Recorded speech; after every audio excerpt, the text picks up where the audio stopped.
My wife sat in the courtroom dabbing her eyes with a lace tissue, telling the judge I was a volatile monster who deserved to be stripped of my home, my business, and my 8-year-old daughter. I sat there suffocating under the weight of her lies, terrified I was about to lose the only thing that kept my heart beating. I thought my life was over until my little girl walked right up to the judge's bench, handed over a cracked smartphone, and played the one video her mother feared most. My name is Thomas Miller, though most folks in my town just call me Tom. I am 62 years old, and for the last 40 years I have breathed diesel exhaust and busted my knuckles open on frozen engine blocks to build my life. I own and operate Miller Heavy Diesel, a commercial truck repair fleet that services the major logistics routes just outside of Chicago. I spent my entire life covered in grease motor oil and sweat so my wife Cynthia could wear silk and drive a luxury SUV. Cynthia is 54 years old, and for a long time I believed she was the absolute center of my universe. Together, or so I foolishly thought, we were raising our 8-year-old daughter Chloe. Chloe is my shadow. She is the kind of kid who prefers handing me wrenches in the garage on a Sunday afternoon over playing with expensive dolls. Everything I built, every 18-hour shift I pulled in the freezing rain to get a stranded semi-truck back on the highway, was for them. I wanted to build a fortress of security around my family so they would never know the sting of poverty that I grew up with. But none of that sweat, none of that dedication or sacrifice mattered on a bleak Tuesday morning in November.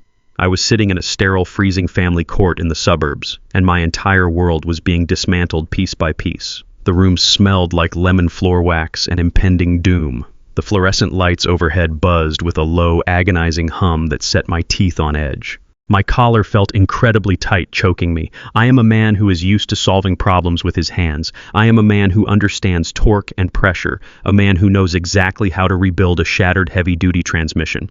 But sitting at that heavy oak defense table, I had absolutely zero tools to fix the nightmare unfolding around me. Cynthia had hired a high-priced, razor-sharp attorney named Richard Sterling. He wore a custom-tailored gray suit, a crisp white shirt, and a silk tie. He paced the floor of the courtroom like a hungry shark that had just caught the scent of blood in the water.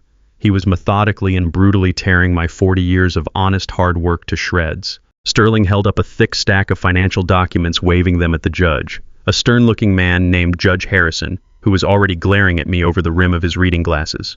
The demands Sterling laid out were staggering. He articulated them with a cold, rhythmic precision that made my blood run cold. Cynthia was petitioning the court for full sole physical and legal custody of Chloe. She wanted the sprawling 4,000-square-foot suburban home that I had worked myself to the bone to pay off 5 years ago. She was demanding 50% of my commercial repair business plus lifetime alimony that would effectively bankrupt my shop within 2 financial quarters. She wanted to drain the very well she had been drinking from for decades, and she wanted to make sure I was left with nothing but the worn-out work boots on my feet. I forced myself to look across the center aisle at Cynthia. Doing so made my stomach physically turn. She was dressed in a conservative, soft beige cardigan and dark slacks, looking modest, quiet, and fragile. It was a stark, calculated contrast to the designer labels, expensive handbags, and heavy diamond jewelry she wore every other day of her life. She kept dabbing her dry eyes with a tissue, letting out these small, perfectly timed, trembling sighs whenever her lawyer mentioned her supposed emotional suffering. She was playing the role of the terrified, long-suffering victim flawlessly. She painted a picture for the court of a woman trapped in a miserable marriage with a brute. Sterling cleared his throat, adjusting his expensive jacket, and launched into a monologue that felt like a physical beating. He told the judge that I was an emotionally absent father. He claimed I prioritized my fleet of tow trucks and my mechanics over my own flesh and blood. He painted me as a man who was obsessed with money and grease, a man who would leave his fragile wife alone to deal with the heavy burdens of the household while he hid away in his dirty shop. He used my long, grueling hours against me as a weapon. He twisted the nights I stayed up balancing the books or fixing a rig so we could afford Chloe's private school tuition into undeniable evidence of chronic neglect. He made my lifelong dedication to providing for my family sound like cruel abandonment. Every single word coming out of his mouth was a lie, but it was packaged so beautifully, so legally tight, that I felt myself drowning in the middle of the room. I wanted to stand up and scream at the top of my lungs. I wanted to yell that the only reason she had a country club membership and a pristine life was because I ruined my back and my knees on cold concrete floors. I wanted to tell the judge about the weekends I spent teaching Chloe how to ride a bike, or how I read to her every single night until she fell asleep, even when my eyes were burning from exhaustion. But my own attorney, a competent but currently overwhelmed man named David, had explicitly warned me to stay perfectly still. He told me not to show any emotion. warning me that any outburst, any display of anger or frustration would be instantly used by Sterling to validate their false narrative. So I sat there gripping the edge of the wooden table so hard my knuckles turned white, biting the inside of my cheek until I tasted copper. Sterling then took a step closer to the judge's bench, lowering his voice to a dramatic, serious tone, and dropped the real bomb. The temperature in the room seemed to drop 10 degrees.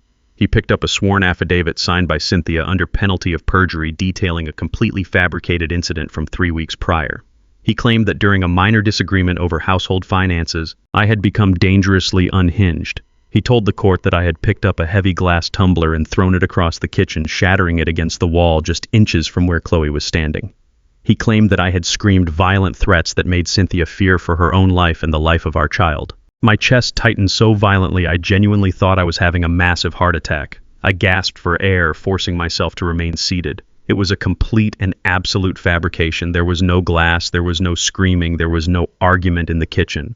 I had never raised a hand or a threatening voice to my wife in my entire life, let alone done something so reckless and evil near my little girl. But there it was, printed clearly on heavy legal paper, signed and notarized, being entered into the official permanent court record. The legal trap was snapping shut around my ankles with a terrifying speed. In family court, allegations of domestic violence and child endangerment carry a massive destructive weight regardless of whether they are proven yet. Judge Harrison leaned forward, his face hardening into a mask of pure judgment as he looked down at me from his elevated bench. I could see the profound disgust in his eyes. He was looking at me exactly the way Cynthia wanted him to look at me. He was looking at me like I was a volatile, dangerous monster who did not deserve to be anywhere near an innocent child. Panic began to claw at my throat, suffocating me. It was not about the money. I did not care about the big suburban house. I could sleep in the back office of my repair shop on a dirty cot for the rest of my natural life, and it would not matter to me in the slightest. I did not care about the business assets or the retirement accounts she was trying to steal. But the thought of losing Chloe broke me. The thought of being reduced to supervised visits every other weekend, of missing her growing up, of leaving her alone in a house with a woman capable of this level of calculated sociopathic malice terrified me to my very core. The lawyer had insisted on bringing Chloe into the courtroom gallery today, claiming she was old enough to be present, and that the judge needed to see the child whose fate he was deciding. It was a cruel, manipulative tactic meant to parade her like a prop for sympathy. I hated that she was sitting back there. I hated that her small, innocent ears had to listen to a man in an expensive suit call her father a violent brute. I actively avoided looking back at the gallery because I knew if I turned around and saw fear or confusion in my daughter's eyes, I would lose the tiny shred of composure I was desperately clinging to. I could not let her see me break. Sterling paced back to his table, looking incredibly satisfied with his character assassination. He spoke about the psychological toll my supposed anger issues took on Cynthia. He described her as a devoted, loving mother who was forced to shield our daughter from my explosive temper. He brought up a weekend last month when I had to oversee an emergency engine swap for a major municipal client. He twisted that reality, claiming I had abandoned my family during a crucial time to go drinking with my mechanics. He completely and deliberately omitted the fact that Cynthia had spent that exact same weekend at a luxury spa resort with her friends while I paid a trusted nanny double time to watch Chloe because I had to save the biggest commercial contract my shop had ever secured. Cynthia's performance was worthy of an Academy Award. When Sterling mentioned the fabricated incident with the shattered glass, she let out a small, stifled sob. She gripped the edge of her table and lowered her head, making her shoulders shake just enough to convey deep, lingering trauma to the judge. It was sickening. It was a calculated, weaponized display of vulnerability designed to completely destroy me. I looked at her hands, the perfectly manicured nails, the sparkling diamond ring I had bought her for our 10th anniversary after saving up for a year, and I realized I was looking at an absolute stranger. The woman I had loved, the woman I had sworn to protect and provide for, was actively trying to erase my existence. The heavy wooden clock on the courtroom wall ticked loudly, measuring the final agonizing moments of my life as a full-time father. Sterling concluded his initial devastating argument by formally requesting the immediate removal of all my parental rights pending a full psychological evaluation and a mandatory anger management program. He asked the judge to freeze my business accounts immediately to ensure I would not hide assets in retaliation. He was going for a total paralyzing kill shot. He wanted me broke alone and separated from my child before the sun went down. I closed my eyes, the cold air of the courtroom seeping deep into my bones. The trap was locked. The key was thrown away. I had worked my entire life to build a safe world for my family, and now that same world was being used to bury me alive. I was going to lose my daughter to a woman who viewed us both as nothing more than pawns in a greedy financial settlement. The judge picked up his gavel, adjusting his glasses, preparing to issue the temporary orders that would end my life as I knew it. Judge Harrison adjusted his heavy black robes and reached for the thick stack of temporary custody orders sitting on his elevated mahogany desk. The sound of his pen tapping against the solid wood echoed like a hammer striking an anvil inside my chest. The courtroom was freezing, yet sweat poured down the back of my neck, soaking into the collar of my stiff dress shirt. My attorney, David, let out a long, defeated sigh and rested his hand on my forearm. It was the silent, universal gesture of a lawyer telling his client to prepare for the absolute worst. I stared straight ahead, my vision blurring at the edges. The legal trap had closed completely around my ankles. Richard Sterling, my wife's high-priced attorney, leaned back in his leather chair with a sickeningly smug look on his face. He had successfully painted me as a violent absentee father who cared more about commercial diesel engines than his own family. He had used my 40 years of brutal, honest labor against me, twisting my sacrifices into weapons of character assassination. Cynthia sat beside him, her hands folded neatly in her lap, looking down at the floor. She had played the terrified victim, perfectly, weeping on cue, trembling when required, and lying through her teeth with a cold precision that still made my blood run ice cold. The judge cleared his throat, a deep, booming sound that commanded total silence in the room. He looked down at me, his eyes full of absolute contempt, completely convinced by the fabricated domestic violence incident Cynthia had sworn to under penalty of perjury. He was about to grant her full physical and legal custody.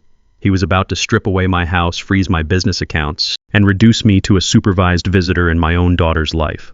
I felt the breath leave my lungs. I felt the exact sensation of a heavy rig slipping off a jack stand, the crushing, inescapable weight of gravity coming down to destroy everything underneath it. I could not help myself. Despite my lawyer's strict warnings to keep my eyes facing forward, I turned my head slightly to look back at the gallery. I needed to see her. I needed to see my 8-year-old daughter, Chloe. Cynthia had demanded Chloe be present in the courtroom. It was a vile, manipulative tactic engineered by Sterling to parade the child in front of the judge, using her as a silent, tragic prop to garner sympathy. Chloe was sitting alone on the long, polished wooden bench in the second row.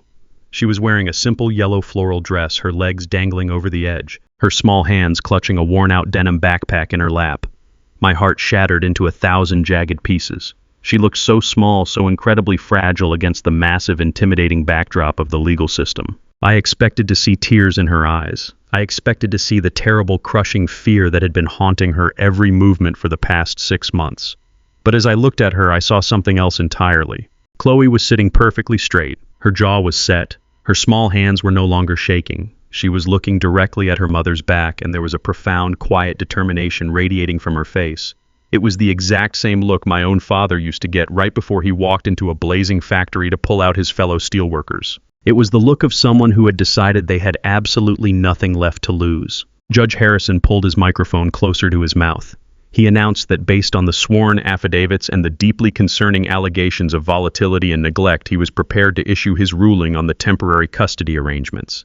He stated that the safety of the minor child was the court's absolute priority. The sharp, sudden screech of a heavy wooden bench scraping against the hardwood floor cut through the judge's booming voice. Everyone in the courtroom froze. I turned my head around completely. Cynthia snapped her head back, her perfect posture breaking for the first time all morning.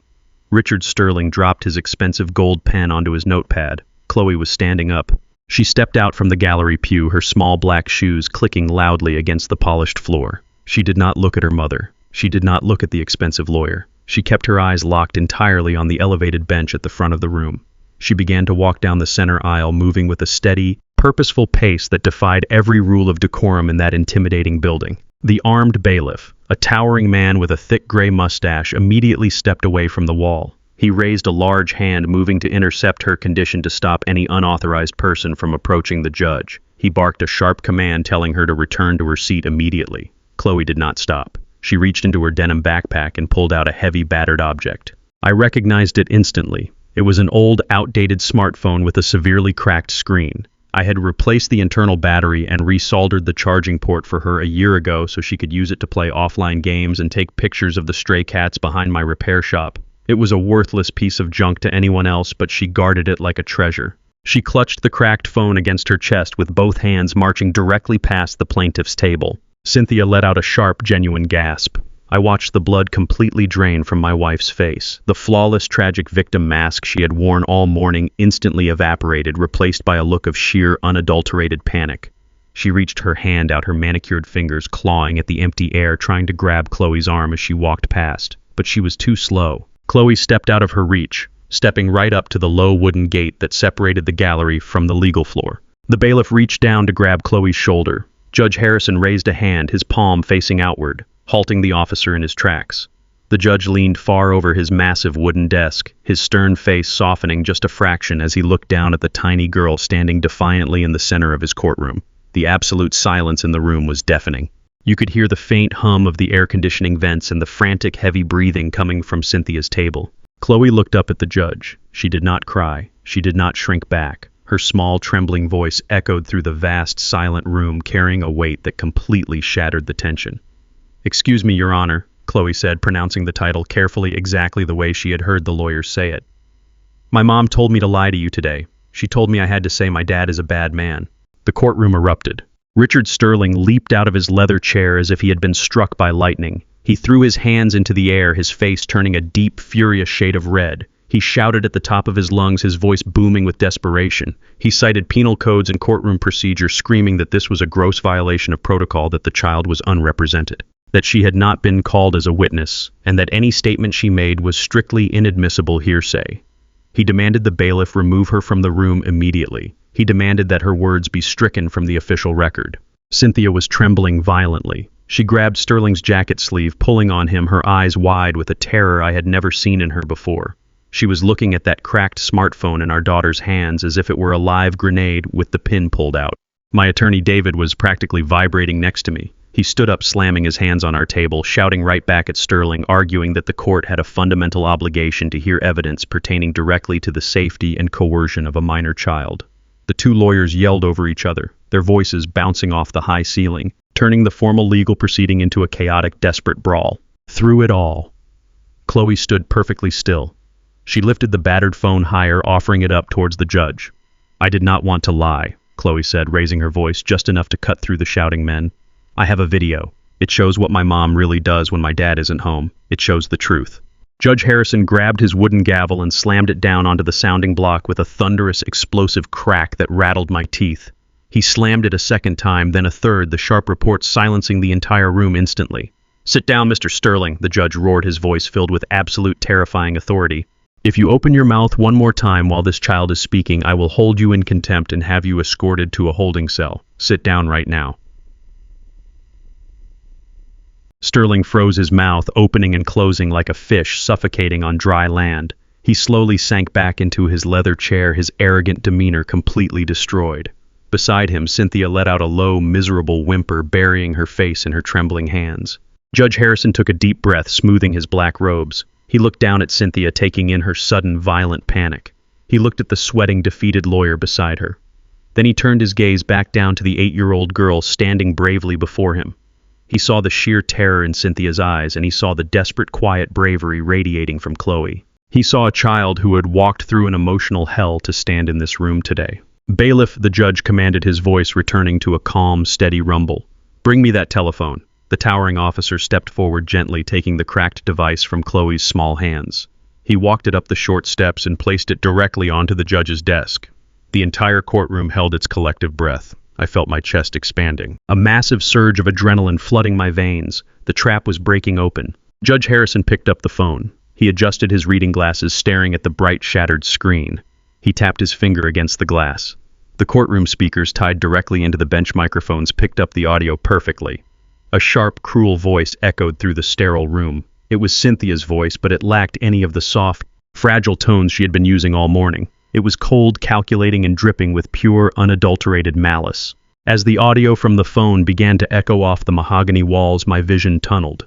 I closed my eyes, and the sound pulled me backward through time, violently dragging my mind away from the judge, away from the lawyers, and away from the heavy wooden tables. It pulled me back to a rainy evening exactly 8 months ago. It dragged me right back to the exact moment the concrete foundation of my perfect, pristine life began to silently, invisibly rot away beneath my feet. The voice on that phone pulled me away from the freezing courtroom and dragged me backward in time. It took me straight back to a rainy night 8 months ago. That was the exact moment the solid concrete foundation of my life began to silently crack and crumble beneath my feet. To understand how I ended up sitting at a defense table fighting for my daughter, you have to understand the life I built. For 40 years, my world was defined by the harsh, deafening roar of commercial air compressors and the blinding blue sparks of welding torches. I own Miller Heavy Diesel. We run a 24-hour commercial truck repair fleet just outside the city limits of Chicago. My days were spent lying on my back on freezing concrete floors, staring up at the underbellies of broken-down semi-trucks. I breathed in heavy diesel exhaust and scrubbed my hands with industrial pumice soap every single night. My knuckles are permanently scarred. My lower back constantly aches from lifting heavy transmission parts. My knees pop every time I climb a set of stairs. But I never once complained about the physical agony. I welcomed the pain. I embraced the brutal exhaustion because every drop of sweat and every drop of blood meant I was putting food on the table for my family. I made a silent promise to myself and to God. I promised that Cynthia would never have to know the bitter sting of poverty that I grew up with. I wanted to give her the absolute world. I wanted her to have a life that looked like it belonged in a magazine. And for a long, long time I believed I had succeeded. I worked double shifts. I took emergency repair calls at 2 in the morning in the middle of blinding snowstorms. I built my business from a single rented garage bay into a massive, highly profitable operation. And with every dollar I earned, I built a fortress of luxury around my wife. I paid cash for her top-of-the-line luxury sport utility vehicle. I wrote massive checks for her exclusive country club memberships without ever asking a single question. I bought us a sprawling 4,000-square-foot custom home in one of the most affluent suburbs in the state. The house had pristine marble floors, a gourmet kitchen that belonged on television, and a manicured lawn that cost a small fortune to maintain. I thought I was doing exactly what a good, honest husband was supposed to do. I truly believed that my backbreaking labor was the currency that bought her happiness. I thought my sweat was a symbol of my devotion. But over the years, Cynthia stopped seeing my hard work as a virtue. She started seeing it as a massive, humiliating embarrassment. No matter how much money I poured into her bank accounts, no matter how many luxury vacations I financed, it was never enough to wash away the fact that I was just a blue-collar mechanic. The resentment did not happen overnight. It was a slow, creeping poison that infected our marriage inch by inch. It started with small, dismissive comments. She would wrinkle her nose when I walked through the front door, complaining that the smell of diesel fuel and grease was seeping into her expensive furniture. She would tell me to take my work boots off in the garage so I would not track my dirty, filthy world onto her spotless floors. I tried to accommodate her. I really did. I would spend an extra 20 minutes at the shop showering and scrubbing my skin until it was raw and red, just trying to smell acceptable for my own wife. But the stench of the garage is something that gets deep into your pores. It gets into your hair and under your fingernails, and Cynthia hated it. Her complaints grew louder and more frequent as she spent more time at the country club. She started socializing with wealthy corporate lawyers, investment bankers, and real estate developers. These were men who wore tailored suits to work and had soft, clean hands. Compared to them, I was a rough, unrefined brute. She constantly criticized my lack of refinement. She told me I did not know how to hold a proper conversation at her elegant dinner parties. She mocked my simple vocabulary and my calloused hands. It got to the point where I felt like a complete stranger walking around inside the massive house I had paid for. I felt like an unwanted guest. There were evenings when she would host lavish get-togethers with her new sophisticated friends, and she would actually ask me to stay down in my basement workshop. She claimed my presence would disrupt the elegant atmosphere. She said my long hours meant I was too exhausted to be good company anyway. She constantly accused me of caring more about my fleet of tow trucks than I cared about my own family. She weaponized my dedication. She made me feel guilty for the exact same labor that financed her lavish lifestyle. I swallowed my pride and accepted the humiliation because I loved her and because I wanted a stable, peaceful home for our daughter Chloe. I thought if I just worked a little harder, if I just provided a little more, Cynthia would finally be satisfied. I gave her total, absolute control over the domestic realm. I also gave her total control over the financial side of my business. Cynthia had a degree in accounting, and for 15 years she handled all the bookkeeping, payroll, and tax filings for Miller Heavy Diesel. I trusted her implicitly. I never once looked over her shoulder. I never questioned her financial decisions. I was a mechanic, not an accountant. I focused on fixing the broken engines, and I let her manage the millions of dollars flowing in and out of the company accounts. I believed we were a team. I believed she was protecting our future while I was securing our present. That absolute blind trust was my greatest mistake. The illusion of our partnership shattered on a quiet Tuesday evening 8 months ago. I was sitting alone in my home office. It was well past midnight, Cynthia was fast asleep in our master bedroom upstairs. I had received a strange, confusing call earlier that afternoon from one of my primary heavy parts suppliers. The vendor politely informed me that our account was severely past due. He said we had missed 3 consecutive monthly payments for our bulk oil and filter shipments. I was completely shocked. My business generated massive amounts of revenue, and we had always prided ourselves on paying our vendors early. I told the supplier it must be a clerical error and promised to resolve it immediately. Since Cynthia was sleeping, I decided to log into the main accounting software myself just to print out the payment confirmation and clear up the misunderstanding. I am not great with computers, but I know enough to navigate the basic ledger. I pulled up the quarterly expense reports and the primary business checking accounts. As I scrolled through the digital pages, my tired eyes locked onto a section of the spreadsheet that made my heart skip a heavy beat. I was looking at the quarterly tax filings and the liquid capital reserves.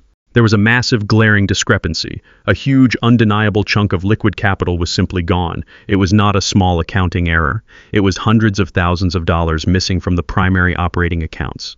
The numbers did not match the inventory costs. They did not match the employee payroll. They did not match the quarterly tax payments that were supposedly sent to the government. There were dozens of large, vague cash withdrawals and strange wire transfers listed under generic labels like miscellaneous consulting and emergency property maintenance. The vendor had not been paid because the designated funds had been completely drained out of the account. I sat there in the glow of the computer monitor, feeling a cold, heavy pit form in the bottom of my stomach. My mind raced, trying to find a logical, innocent explanation. I told myself that Cynthia must have moved the money into a high-yield savings account. I convinced myself that she was just shifting funds around to prepare for the upcoming corporate tax season. I refused to believe that the woman I slept next to every night was capable of deceiving me. The next morning, the sun came up and I found Cynthia sitting at the large marble island in our pristine kitchen. She was wearing a silk robe, sipping expensive coffee and scrolling casually through her tablet. I approached her slowly. I was not angry. I was not accusatory. I was just genuinely confused. I brought my laptop into the kitchen, set it down on the counter, and gently showed her the screen. I asked her about the missing funds. I asked her why our primary parts supplier was calling me about past due invoices.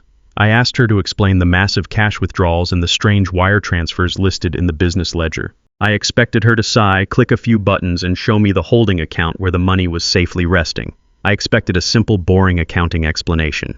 Instead, Cynthia absolutely exploded. The coffee cup slammed down onto the marble counter so hard I thought the ceramic would shatter. Her face flushed with a sudden, violent anger. She stood up, towering over the laptop, and immediately went on the aggressive offensive. She did not answer my questions. She attacked my intelligence. She started yelling, asking me, since when did a dirty mechanic suddenly think he was a certified public accountant? She mocked me for snooping around in complex financial software that she claimed I could not possibly understand. Her voice was shrill and completely devoid of any respect. I stood my ground, keeping my voice calm and steady. I told her that it was my business, my name on the building, and my sweat generating the revenue. I told her I had every right to know why hundreds of thousands of dollars were missing from the operating budget. Cynthia crossed her arms and glared at me with pure, unadulterated contempt. She aggressively dismissed my concerns, waving her hand in the air as if I were a bothersome child. She claimed the business tax brackets had changed drastically and that the money went straight to the government to keep us out of an audit. She then quickly pivoted, claiming the rest of the missing capital went to severely inflated property taxes and massive emergency repairs for the house. She listed off a new roof, a complete overhaul of the expensive HVAC system, and luxury landscaping fees that had suddenly skyrocketed. I am a mechanic. I have spent my entire life diagnosing complex systems. I know how things work, and I know when things do not add up. A new roof and a heating system do not cost hundreds of thousands of dollars. The math was wildly, ridiculously wrong. The excuses were flimsy and desperate. But as I stood there in the kitchen looking at the intense, furious glare of my wife, I backed down. I backed down because I hated conflict. I backed down because I was exhausted from working 14-hour days. I backed down because a terrifying, sickening part of me did not want to pull on the loose thread and unravel the entire sweater. I closed the laptop and apologized for questioning her expertise. Cynthia snatched her coffee cup, gave me a look of absolute disgust, and walked out of the kitchen without another word. I went to work that day, crawled under a broken-down commercial truck, and let the grease cover my hands. But my mind was miles away. The seed of toxic doubt had been permanently planted deep in my gut. I knew she was lying. I knew the money was gone. And I knew with a terrifying certainty that the pristine, perfect life I had built for my family was nothing more than a beautiful, fragile lie. That night in the kitchen was the beginning of the end. It was the first crack in the dam. And the flood that was coming would eventually wash away everything I thought I knew about the woman I called my wife. I am a mechanic. When a massive commercial rig comes into my repair shop making a grinding noise, I do not just ignore the sound and hope it goes away. I put the truck up on the heavy lift. I drain the vital fluids. I take the engine block apart piece by piece until I find the stripped gear, the cracked valve, or the blown seal. I decided to apply that exact same diagnostic logic to my own life. The morning after, Cynthia yelled at me in our pristine kitchen, aggressively dismissing my concerns about the missing capital. I went into work hours before the sun came up.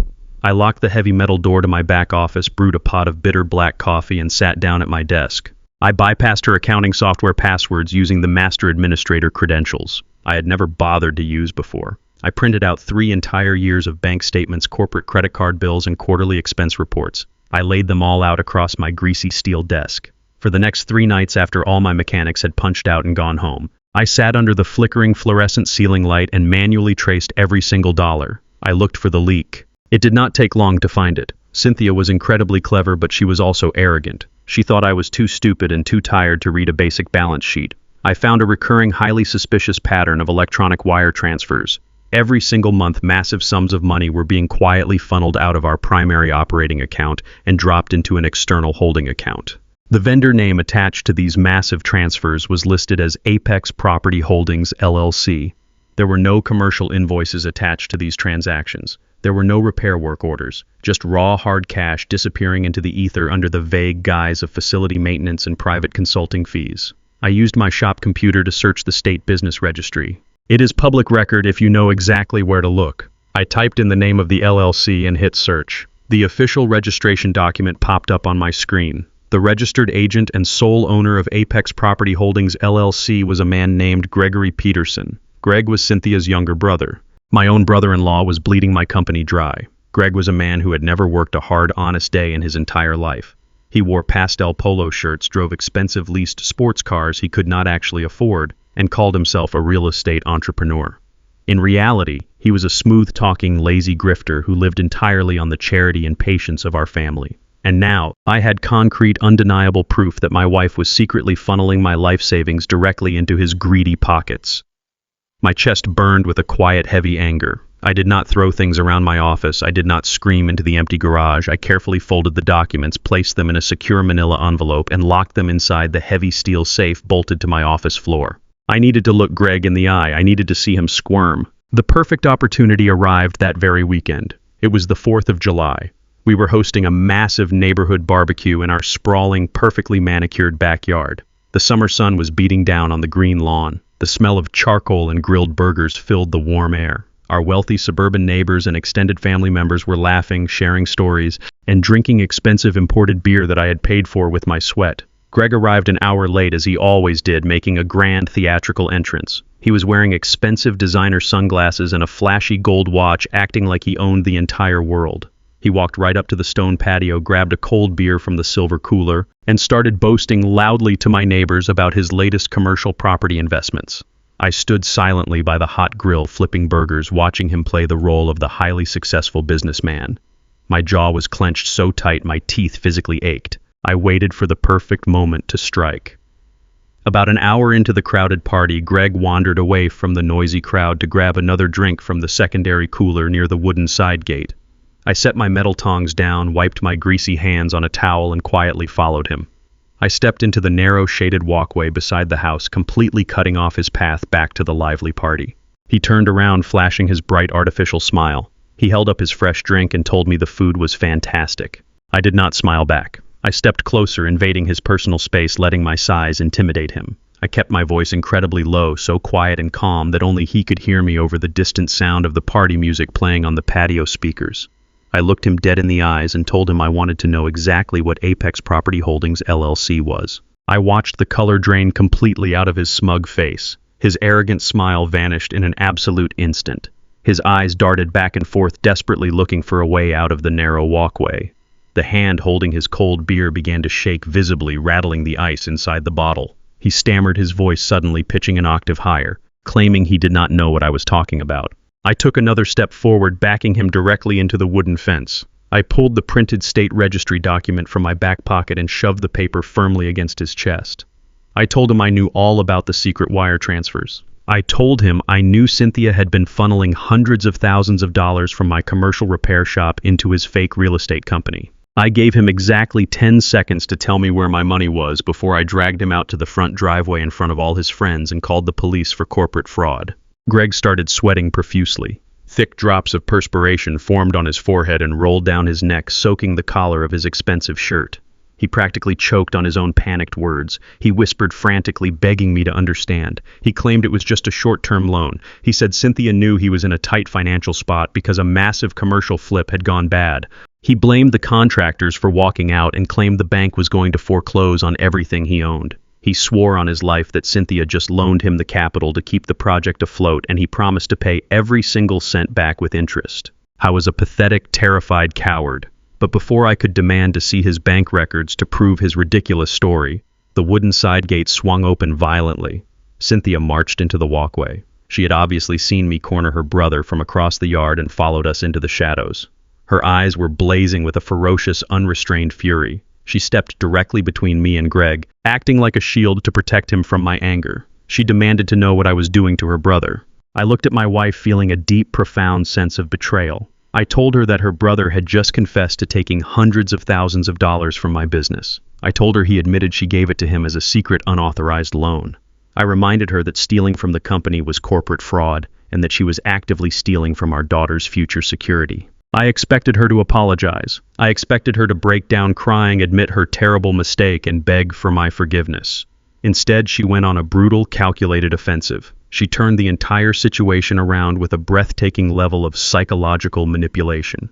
She kept her voice just low enough so the guests on the patio would not hear the argument, but her tone was absolute venom. She shouted at me, asking how I dared to sneak around behind her back and audit her accounting books. She claimed she was managing our family finances and that Greg needed temporary help to save his livelihood. She tried to justify the theft by saying she moved surplus funds to protect her own flesh and blood from total financial ruin, claiming it was a guaranteed investment. I struggled to keep my temper in check. I reminded her that a legitimate investment requires a legal contract. I told her she had drained my operating budget so severely that my primary parts supplier called me demanding payment because the accounts were completely empty. I told her she had put my entire livelihood, the business that fed our child, at massive risk. Cynthia stepped right up to my face, her eyes narrowed into slits of pure hatred. She pointed a perfectly manicured finger directly at my chest. She hissed that I was being paranoid and incredibly controlling. She insulted my intelligence, telling me I had absolutely no idea how high-level corporate finance worked because I only knew how to turn a dirty wrench. She claimed she had saved our family from a massive tax burden by moving that capital off the books. Then she delivered the ultimate threat. She looked me dead in the eye and promised that if I ever threatened her brother again, or if I ever questioned her financial authority in this family again, she would pack her bags and take Chloe to a hotel that very night. She used the ultimate weapon against me. She threatened to take my daughter away. She knew exactly where my breaking point was, and she pressed her finger directly onto the most sensitive nerve in my body. If I pushed the issue right then and there, she would make a massive hysterical scene, ruin the neighborhood barbecue, and drag Chloe out of her own home in tears. I looked at Greg, who was hiding cowardly behind his sister. I looked at Cynthia, whose eyes held no love, no remorse, and zero respect for the man who provided her entire life. I was looking at a ruthless predator protecting her stolen territory. I took a deep breath, swallowing the burning bile rising in my throat. I lowered my hands to my sides. I told her we would discuss the money later, my voice completely hollow and defeated. I turned around and walked back to the hot grill. I spent the rest of the afternoon flipping burgers, pouring drinks, and smiling at my neighbors. I played the role of the happy, successful suburban host perfectly. But inside my chest, my heart was turning to solid stone. I had dropped the argument to keep the peace specifically for Chloe, but the thick, impenetrable blindfold had finally been ripped away from my eyes. The tiny seed of toxic doubt had blossomed into a full-grown tree of dark suspicion. Cynthia and Greg had colluded to rob me blind, and she felt absolutely no guilt about looking me in the face and defending her theft. In the weeks that followed that tense barbecue, the atmosphere inside our massive suburban home changed drastically. It was no longer a safe sanctuary. It felt like hostile territory. Cynthia knew I was watching her closely now, and she adapted her behavior immediately. She became incredibly defensive and fiercely guarded her personal privacy. I started noticing small, chilling details that I had blindly ignored for years. Her smartphone was suddenly never out of her physical sight. If she went into the kitchen to pour a glass of water, the phone went with her. If she took a shower, the phone was locked inside the bathroom with her. Whenever she set it down on the kitchen island, it was always placed face down so the screen notifications could not be seen. I noticed she changed the lock screen passcode. The simple 4-digit PIN she had used since we bought the phones was gone, replaced by a complex password that she typed in, shielding the screen from my view. Then came the late-night phone calls. I am a very light sleeper. Years of working graveyard shifts at the repair shop had permanently altered my internal clock. I would often wake up at 2 or 3 in the morning to get a glass of water from the kitchen. Several times a week I would roll over and find Cynthia's side of the bed completely empty. The first time it happened, I walked downstairs and noticed the heavy fire door leading to the attached garage was slightly cracked open. I crept quietly down the dark hallway and peered through the narrow gap in the doorframe. The garage was pitch black, illuminated only by the faint orange glow of the streetlights filtering through the frosted glass windows. Cynthia was sitting inside the cabin of her luxury SUV. The engine was off, but the interior dome light was glowing softly, casting long shadows across her face. She had her phone pressed tightly to her ear. She was speaking in a hushed, urgent whisper. I could not make out the exact words through the heavy door, but I could easily hear the tone of her voice. It was not the angry, shrill, condescending voice she used with me. It was a soft, affectionate, intimate tone. It was the exact way a woman speaks to someone she deeply cares about. When she finally hung up the phone, she stayed in the dark car for a few moments, staring straight ahead into the emptiness of the garage, a strange smile playing on her lips. Then she quickly opened the car door and tiptoed back into the house. I rushed back upstairs to the master bedroom and pretended to be sound asleep before she opened the door. I lay there in the dark, my heart pounding, listening to the sound of her breathing as she slipped under the expensive comforter beside me. The realization hit me with the destructive force of a runaway freight train. The financial fraud with her brother Greg was only the tip of the iceberg. The missing business money was a symptom of a much deeper, much more devastating disease. The woman lying next to me was not my partner. She was not the devoted mother and loyal wife she pretended to be in front of the country club crowd. She was a master manipulator. She was keeping massive secrets that required her to hide in a freezing garage in the dead of night. I lay awake, staring at the dark ceiling, feeling an overwhelming, crushing sense of isolation. I had spent 40 years building a beautiful kingdom, and I was completely, utterly alone inside of it. The person I had sworn to protect and provide for was actively plotting against me in the shadows. I realized with absolute terrifying clarity that I was sleeping next to a stranger.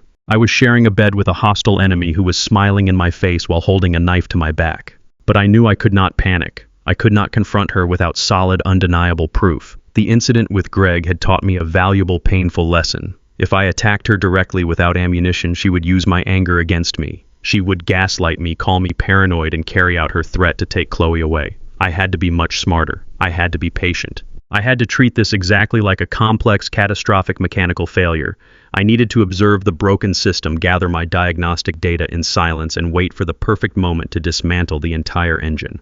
I made a silent, solemn vow in the dark. I would uncover every single secret she was hiding. I would find out exactly who she was talking to in the garage, and I would find out where the rest of my money was truly going. But my quiet investigation was abruptly derailed by something far more urgent and far more horrifying. The stolen money and the late-night phone calls suddenly became entirely irrelevant to me, because a few days later I began to notice a terrifying change in my 8-year-old daughter. The dark shadows operating in my house were not just affecting my marriage. They were actively destroying my little girl. The missing money and the secretive late-night phone calls suddenly became entirely irrelevant to me. Money is just paper and digits on a screen. Money can be earned back. You can work another grueling double shift turn, another heavy wrench rebuild, another shattered diesel transmission, and eventually recover a drained bank balance. You can even recover from the stinging, humiliating betrayal of a cheating spouse. But you cannot simply rebuild a shattered child. As the harsh reality of my wife's financial deception settled into my mind, a much darker, far more terrifying truth began to reveal itself inside our massive suburban home. I began to notice a profound and deeply disturbing shift in my 8-year-old daughter. The dark, calculated shadows operating in my house were not just affecting my marriage. They were actively destroying my little girl, and I had been too blind and too exhausted to see it happening right in front of me. Chloe was the absolute center of my universe. Before this creeping, silent darkness took over our home, she was a vibrant, laughing force of nature. I remember how she used to run down the long concrete driveway the second she heard the heavy rumble of my diesel truck pulling in from work.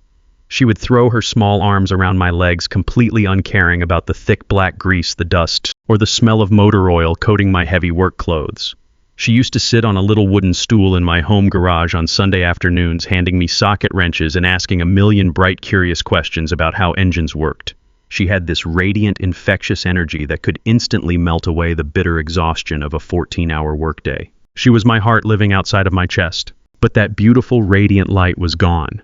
It did not go out all at once.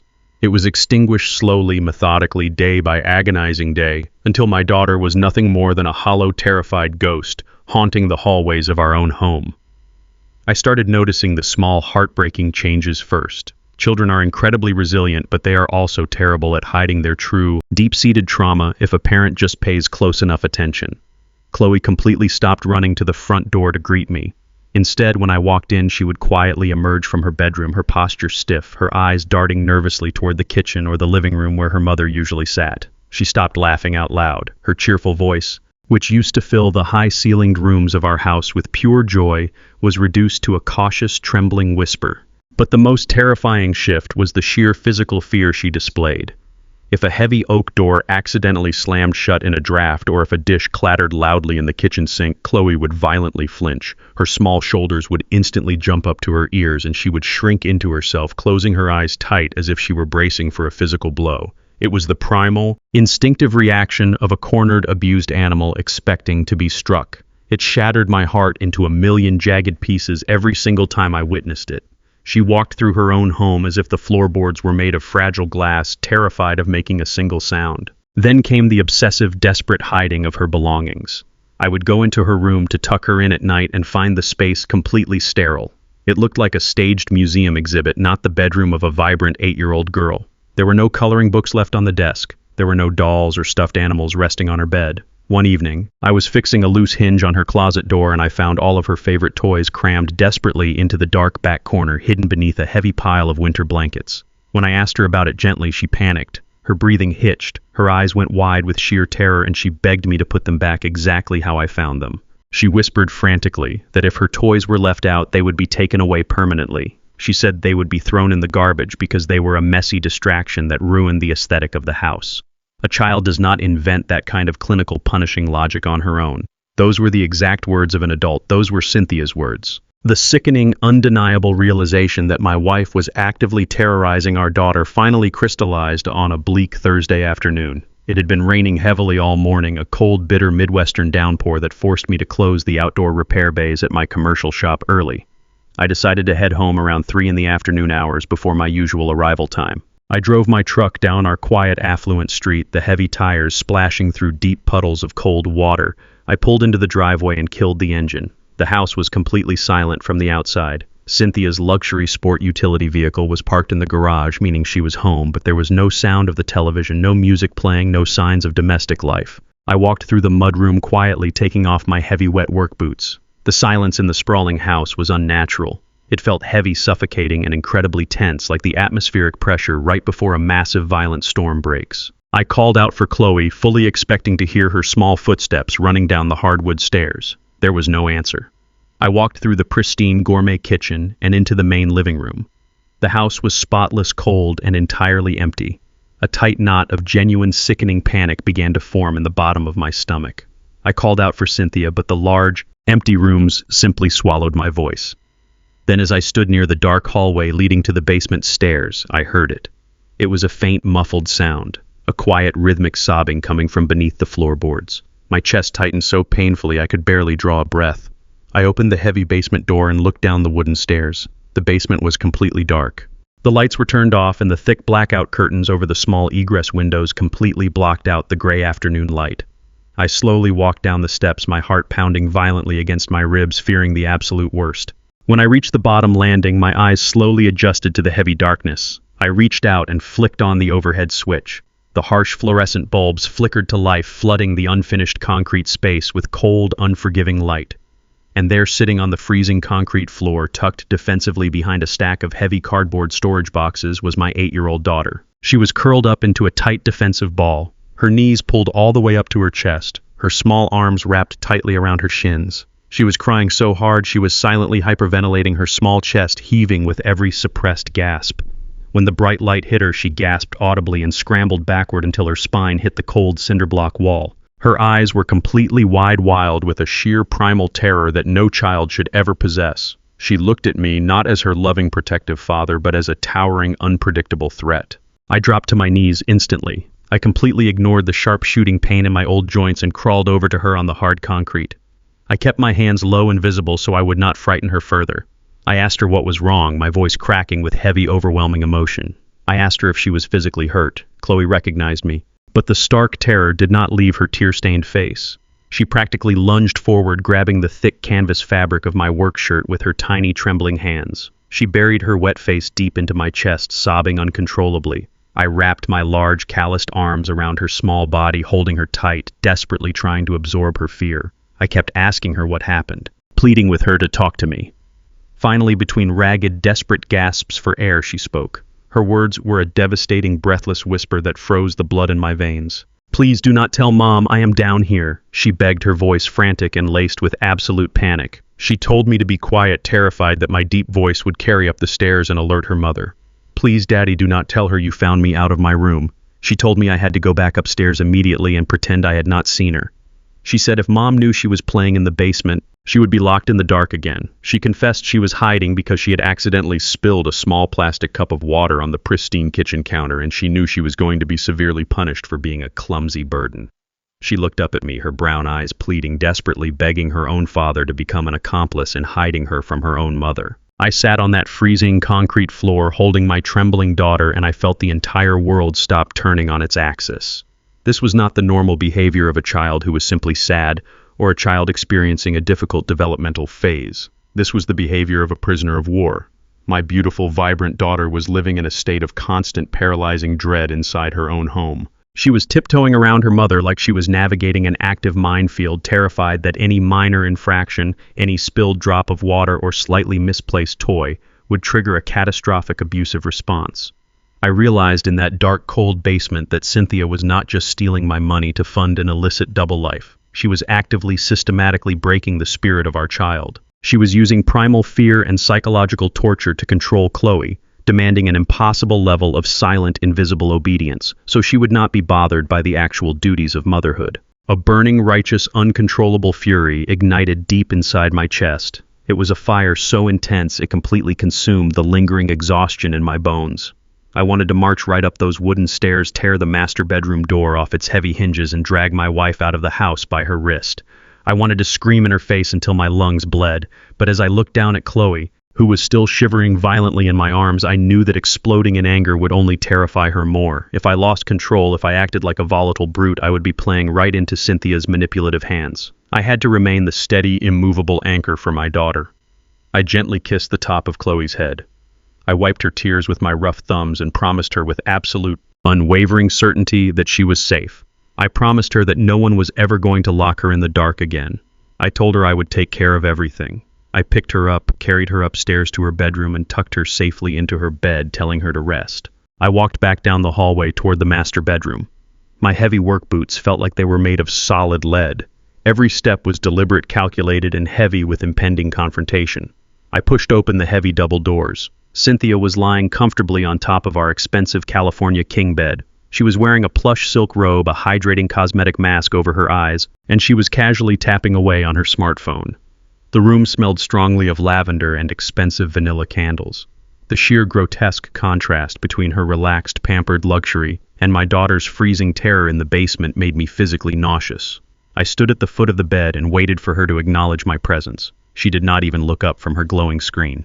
She simply sighed heavily, expressing immediate palpable annoyance that her afternoon relaxation was being interrupted. I asked her why our daughter was hiding in the unfinished basement, crying hysterically in the pitch-black cold. I kept my voice deliberately flat, incredibly quiet, and tightly controlled. I told Cynthia exactly how I had found Chloe, how she was trembling, and how she begged me not to reveal her location because she was terrified of the consequences of a spilled cup of water. I asked my wife, looking her dead in the face, exactly what kind of cruel punishment she was handing out while I was out breaking my back at the commercial repair shop to fund this lifestyle. Cynthia finally lowered her expensive phone. She pulled the silk eye mask up to her forehead, glaring at me, annoyed that she was being questioned. She did not look guilty. She did not look even slightly concerned for her child's well-being. She looked profoundly irritated that I was challenging her authority. Cynthia sat up against the massive padded headboard and immediately went to work twisting the reality of the situation. It was a terrifying masterclass in psychological manipulation and gaslighting. She scoffed loudly, rolling her eyes as if I were overreacting to a minor, insignificant inconvenience. She claimed Chloe was just being overly dramatic and sensitive. She accused our 8-year-old daughter of throwing calculated manipulative tantrums to get attention. And then, with breathtaking cruelty, she turned the blade directly toward me. She pointed her manicured finger and told me that Chloe's behavioral issues were entirely my fault. She stated with absolute conviction that because I was always at the diesel shop because I worked such grueling, endless hours, I had essentially abandoned my parental duties. She claimed that my financial provision was actually emotional absence, and that my absence had created a massive lack of discipline in the household. She insisted she was simply doing the exhausting, thankless job of correcting the damage I had caused by never being home. She looked at me with cold, dead, remorseless eyes and told me that children require strict boundaries to survive in society. She justified the absolute terror I had witnessed in the basement by calling it necessary firm structure. She claimed Chloe needed strict discipline to prepare her for the real world, and that coddling her over a spilled cup of water would only raise a weak, spoiled, entitled brat. She spoke about our daughter as if she were a nuisance, an unruly pet that needed to be trained through fear and isolation rather than nurtured with love and patience. She told me that if I did not like how the house was run, I should quit my job and stay home, knowing full well that my income was the only thing keeping the lights on and funding her lavish, deceitful lifestyle. I stood at the foot of the bed, listening to her effortlessly justify the emotional abuse and psychological torment of our own child, and a chilling, irreversible clarity washed over me. There was no reasoning with this woman. There was no counseling or therapy that could fix this. There was no saving this marriage. The person sitting in front of me was a hollow, empathetic void. She was perfectly willing to break an innocent child's mind just to maintain her own comfort and total control.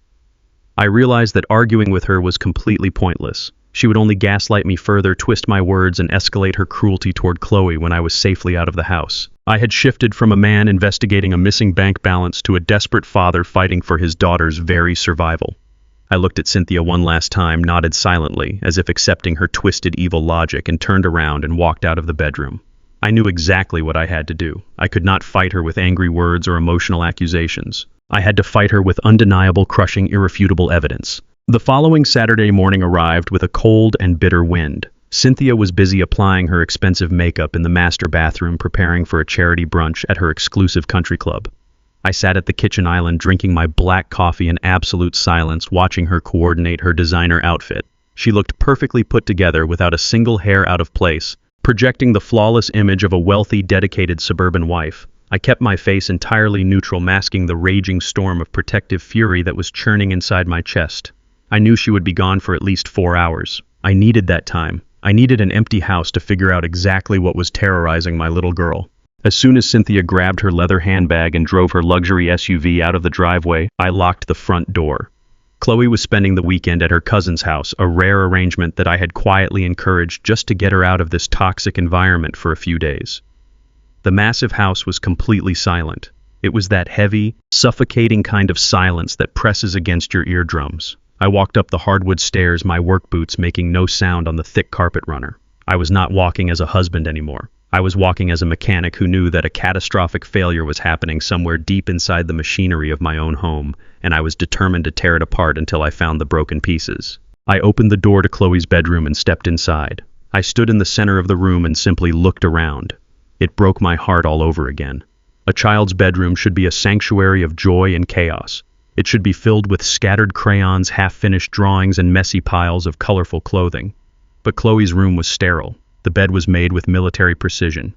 The small white desk was completely clear of any toys or papers. It looked like a room in a model home, perfectly staged to look beautiful but entirely devoid of actual life. Cynthia had demanded this level of visual perfection, and she had enforced it with a reign of terror that drove my daughter to hide in the freezing, pitch-black basement. I was not there to snoop on my daughter. I was not looking to invade her privacy or read a diary. I was desperately searching for clues. I needed to know what Cynthia was doing when I was buried under commercial trucks at the repair shop. I needed to understand the mechanics of the abuse. I started my search methodically, working my way from one side of the room to the other, moving with the same careful precision I used when inspecting a damaged engine block. I checked the small wooden nightstands. I looked inside the pristine dresser drawers. I opened the large closet and knelt on the carpet, running my hands along the back corners.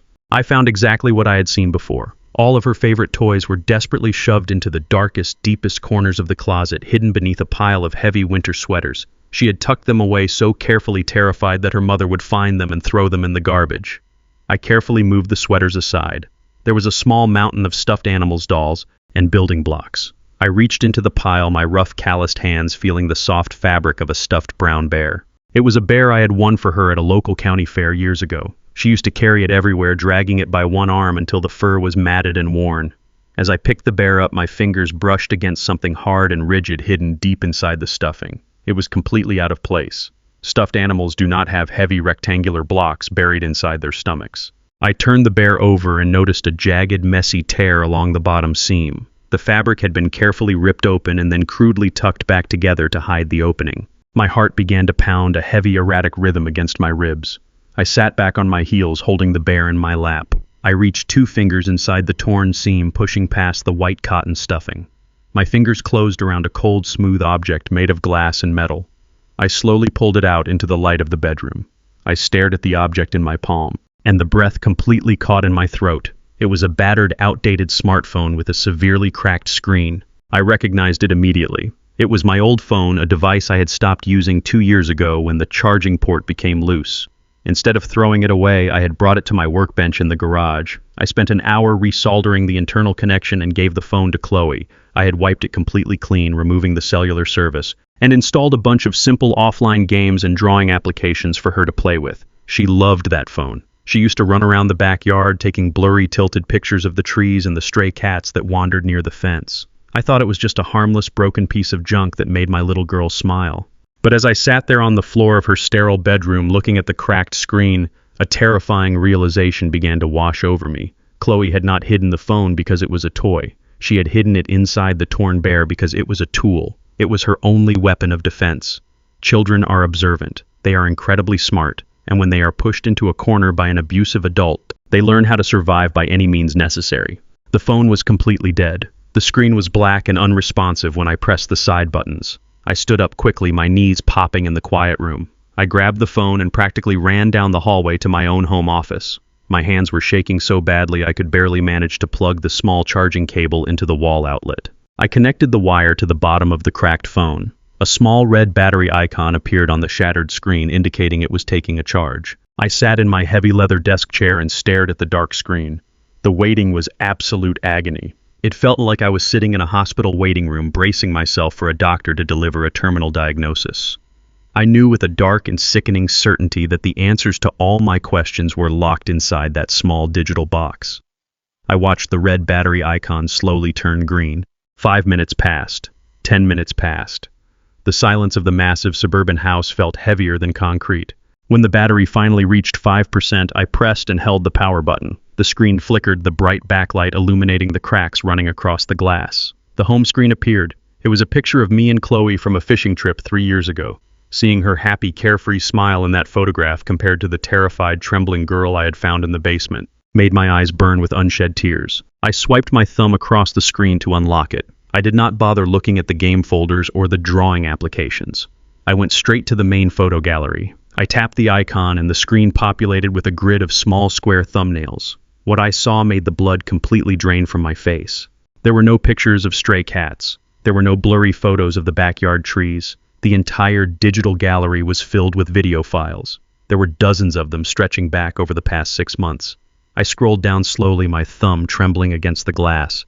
The thumbnails showed strange, obscured angles. Some of the videos were clearly recorded from underneath a bed, the camera looking out through a narrow gap in the hanging blankets. Other videos were recorded from inside a cracked closet door showing a sliver of the hallway. Some were angled upward from the floor behind a living room sofa. Chloe had not been hiding in the house just to avoid her mother. She had been operating like a tiny, desperate spy deep inside hostile enemy territory. She had figured out how to open the camera application, switch it to video mode, and press record before hiding the device in the shadows. She had been methodically and silently documenting everything that happened in our house when I was away working at the diesel shop.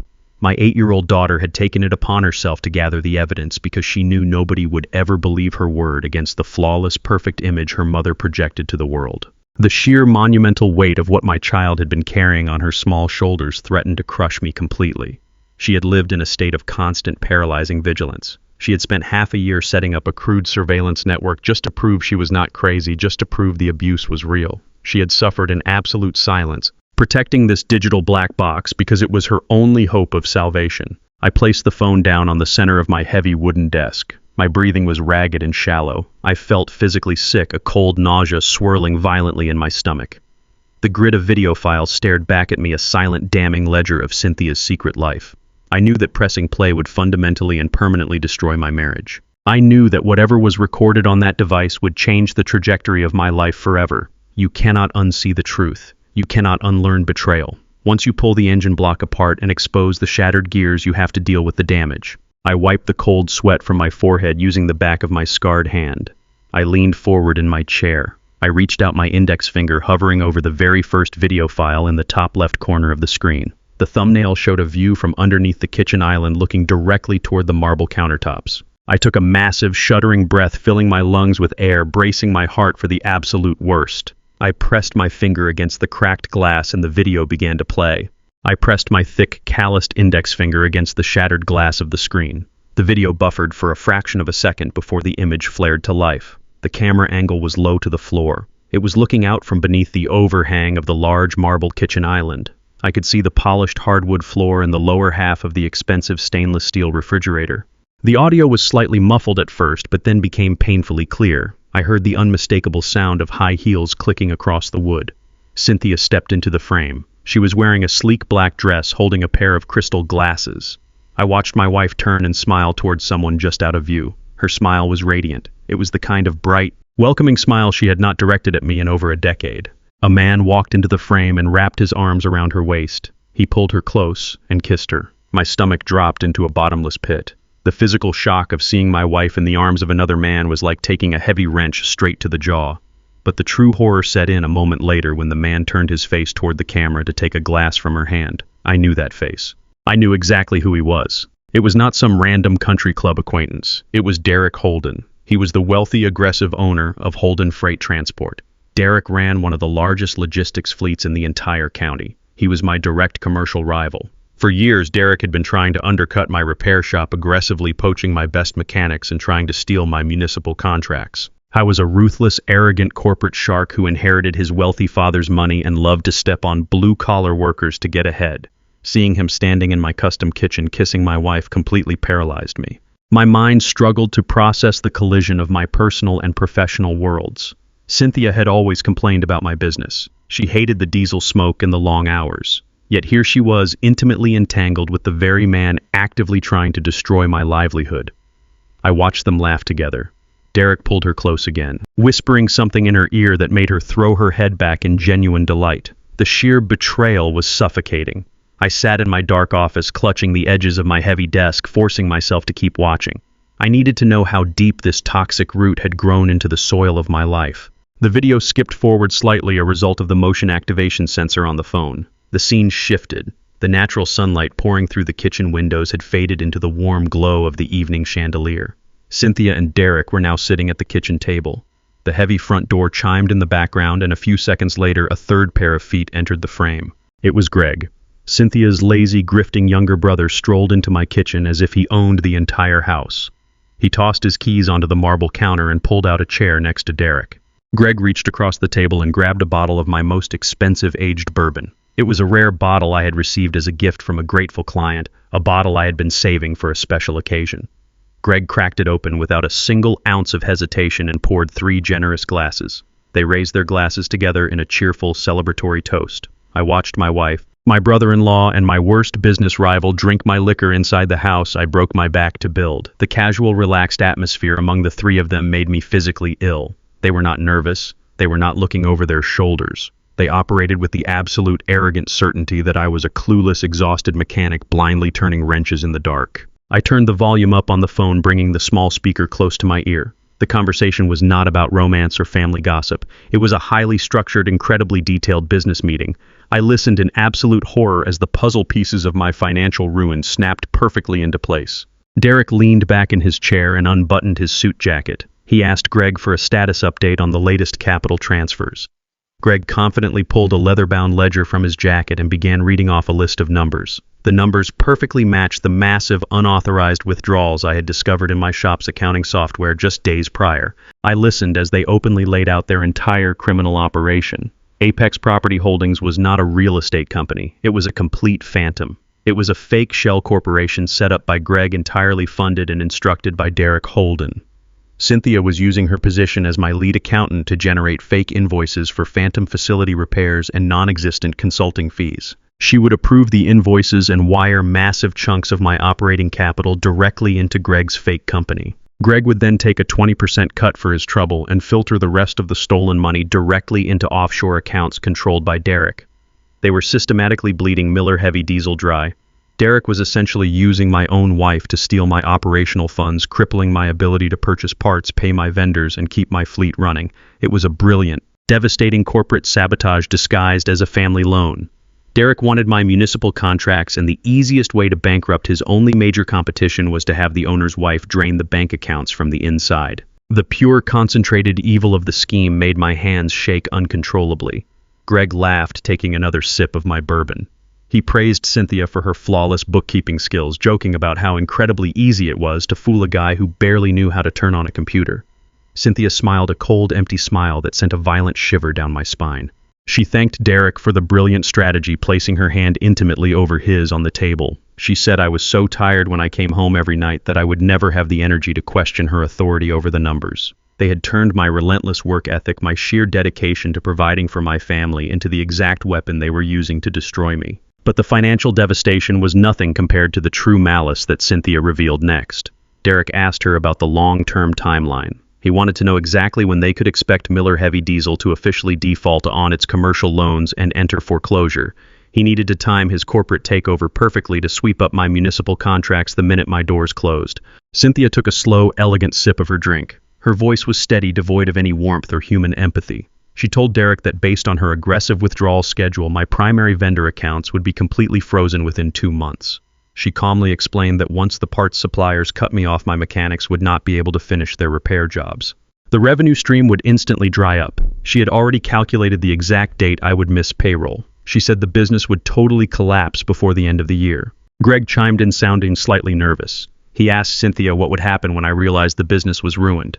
He asked if she was worried I would hire a lawyer and uncover the fake invoices during the bankruptcy proceedings. What Cynthia said next completely destroyed the last fragile remnants of the man I used to be. She laughed. It was a short, sharp, terrifying sound. She looked at her brother and told him he was missing the entire point of the strategy. She explained her master plan with the chilling precision of a serial killer describing a murder. She said the ultimate goal was not just to hand my business over to Derek. The ultimate goal was to ensure that when she finally handed me divorce papers, I would be so completely buried under a mountain of insurmountable corporate debt that I would not have a single dime to my name.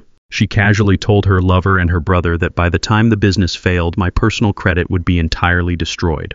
I would lose the house to the bank. I would be completely broke and utterly disgraced. She said that without any money, I would never be able to afford a competent divorce attorney. She wanted to guarantee that I could not fight her in family court. She wanted to force me into a position of absolute paralyzing weakness so she could take full uncontested custody of Chloe without a single legal battle. She explicitly stated that a judge would never grant custody to an unemployed bankrupt mechanic living on the street. I sat in my dark office, the faint glow of the cracked smartphone illuminating the tears streaming down my face. I listened to the woman I had loved for almost 2 decades happily discuss rendering me homeless and stealing my child. She did not want to just leave me. She wanted to absolutely obliterate me. She wanted to erase my ability to be a father. She had orchestrated this entire financial collapse specifically to rip Chloe out of my arms forever, and she was doing it all while sleeping in my bed and spending my money. The emotional pain was so intense I felt like my ribs were caving in. 40 years of busting my knuckles. 40 years of inhaling toxic fumes and ruining my joints to provide a life of luxury. I had paid for the dress she was wearing in the video. I had paid for the marble table they were sitting at. I had paid for the very roof over the heads of the people plotting my total annihilation. I had given her everything, and her response was to engineer my slow, agonizing death. The video ended and the screen went black. I sat in the heavy silence of my office for a very long time. The initial shock, the suffocating heartbreak, the profound grief of losing my marriage, all of it slowly burned away. It burned away and left behind something entirely new. It left behind a cold, hardened, impenetrable core of absolute resolve. Cynthia thought I was just a dumb, exhausted mechanic. She thought I was a simple beast of burden who only knew how to follow orders and sign checks. She severely underestimated the man she married. I knew how to take apart complex, massive machines piece by piece. I knew how to locate the exact source of a catastrophic failure. And I knew exactly how to apply extreme, focused pressure to break rusty bolts. I did not yell. I did not throw my chair across the room. I carefully unplugged the cracked smartphone, wrapped it in a soft microfiber towel, and locked it securely inside my heavy floor safe next to the financial documents. I wiped my face, stood up, and looked at my reflection in the dark glass of the office window. The sad, betrayed husband was dead. In his place stood a father fighting for the survival of his daughter. Cynthia had spent 6 months meticulously wiring a bomb to blow up my life. But I was the mechanic. I knew exactly how to reverse the polarity, change the current, and make sure that when the timer finally hit 0, she would be the only one standing in the blast radius. I thought I had seen the absolute worst of it. I thought the deep, suffocating betrayal of watching my wife plot to steal my business and drain my bank accounts with her lover and her brother was the bottom of the abyss. I was a fool. Money is just paper. Money is just numbers on a screen that can be earned back with enough sweat and time. What I was about to watch on that shattered smartphone screen was something infinitely more wicked. It was a level of pure concentrated evil that went beyond greed. It was the deliberate, methodical destruction of an innocent soul. My thumb hovered over the very last video file in the gallery.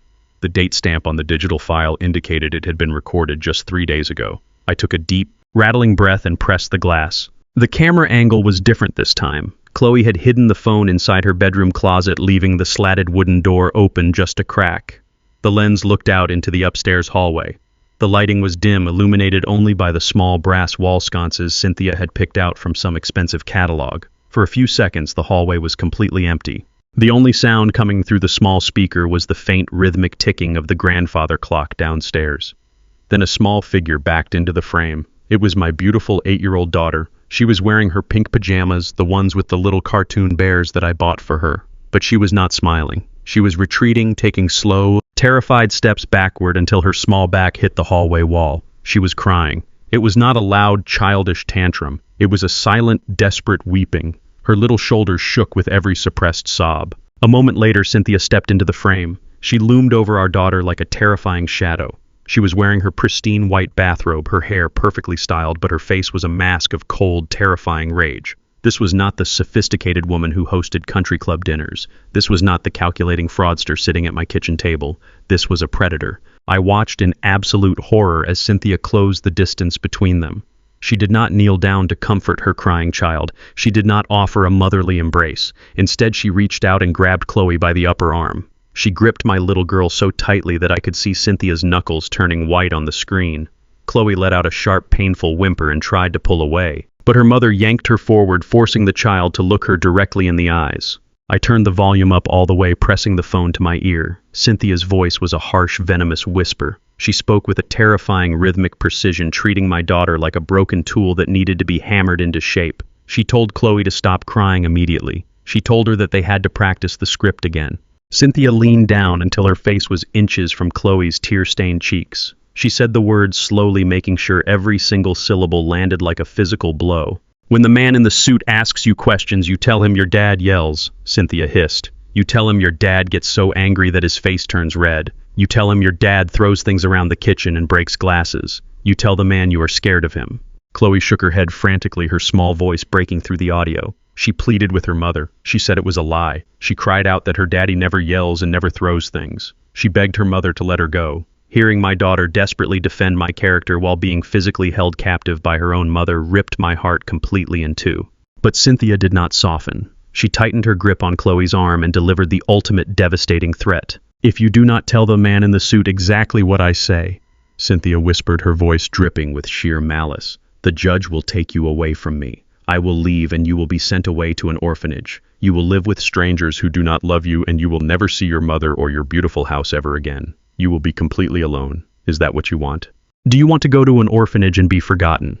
My 8-year-old daughter collapsed into a puddle of tears. The psychological torture was too much for her fragile mind to process.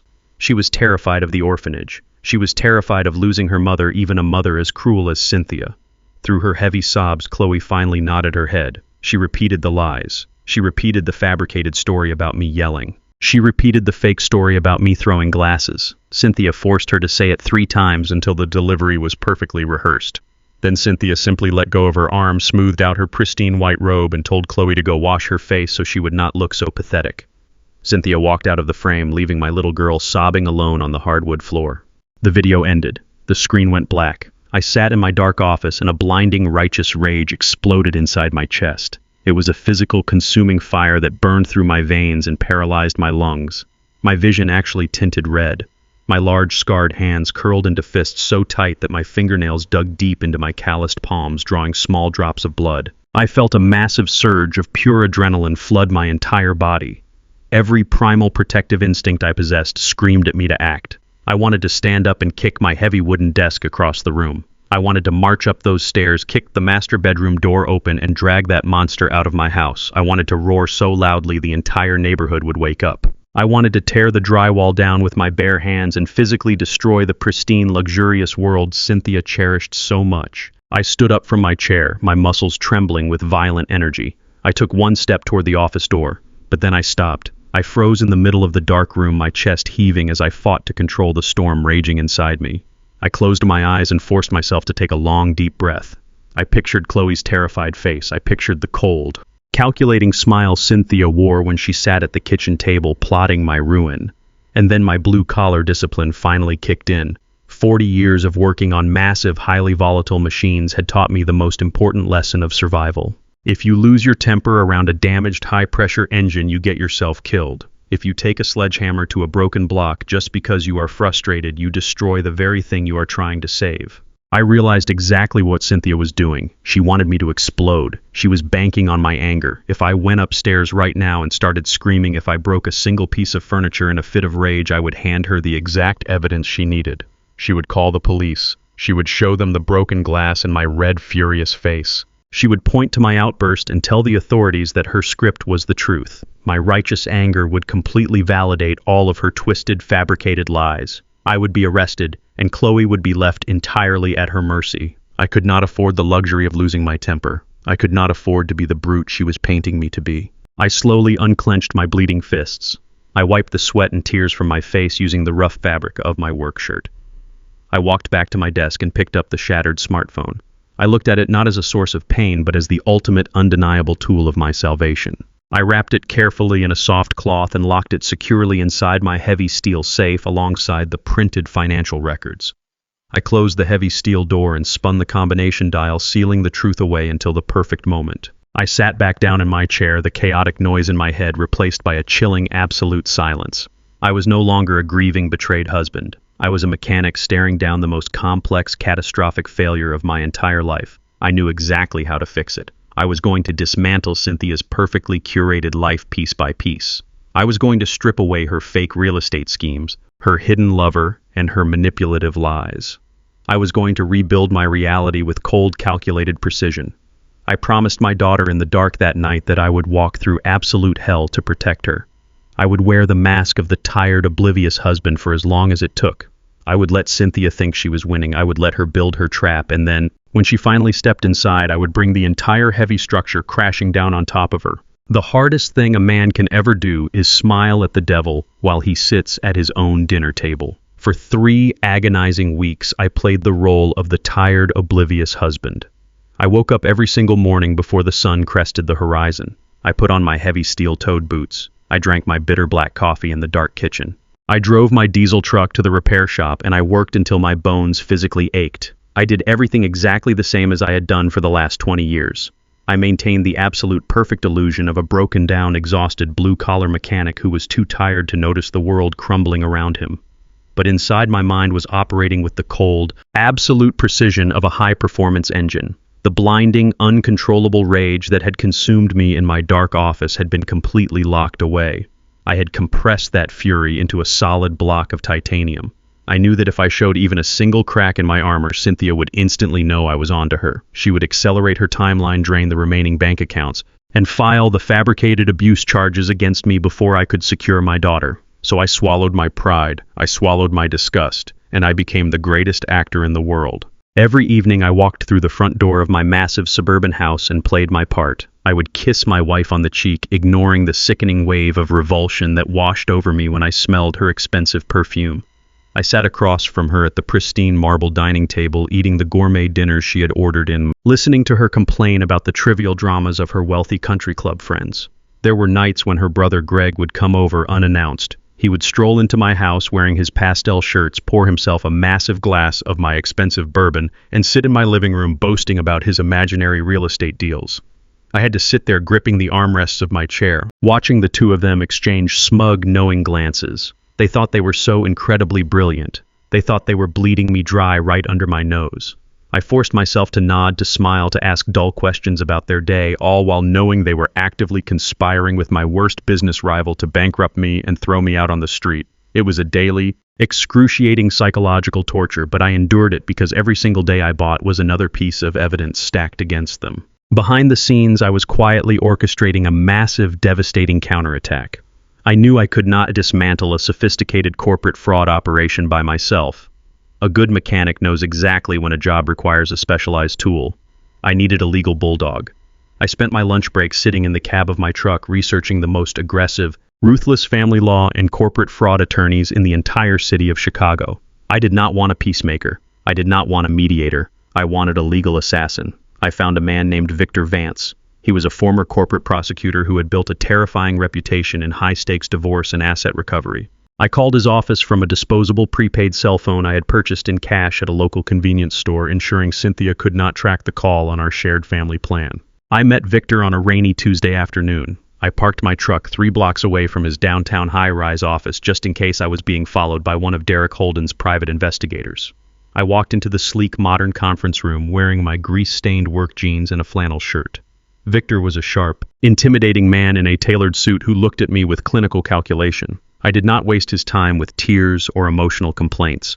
I placed a thick manila envelope on his heavy mahogany table.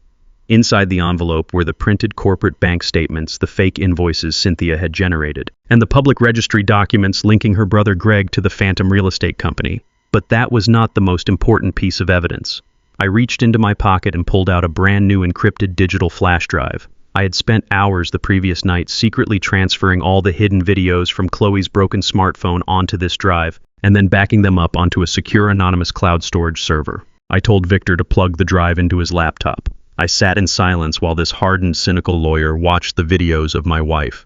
He watched her kiss my business rival in my kitchen.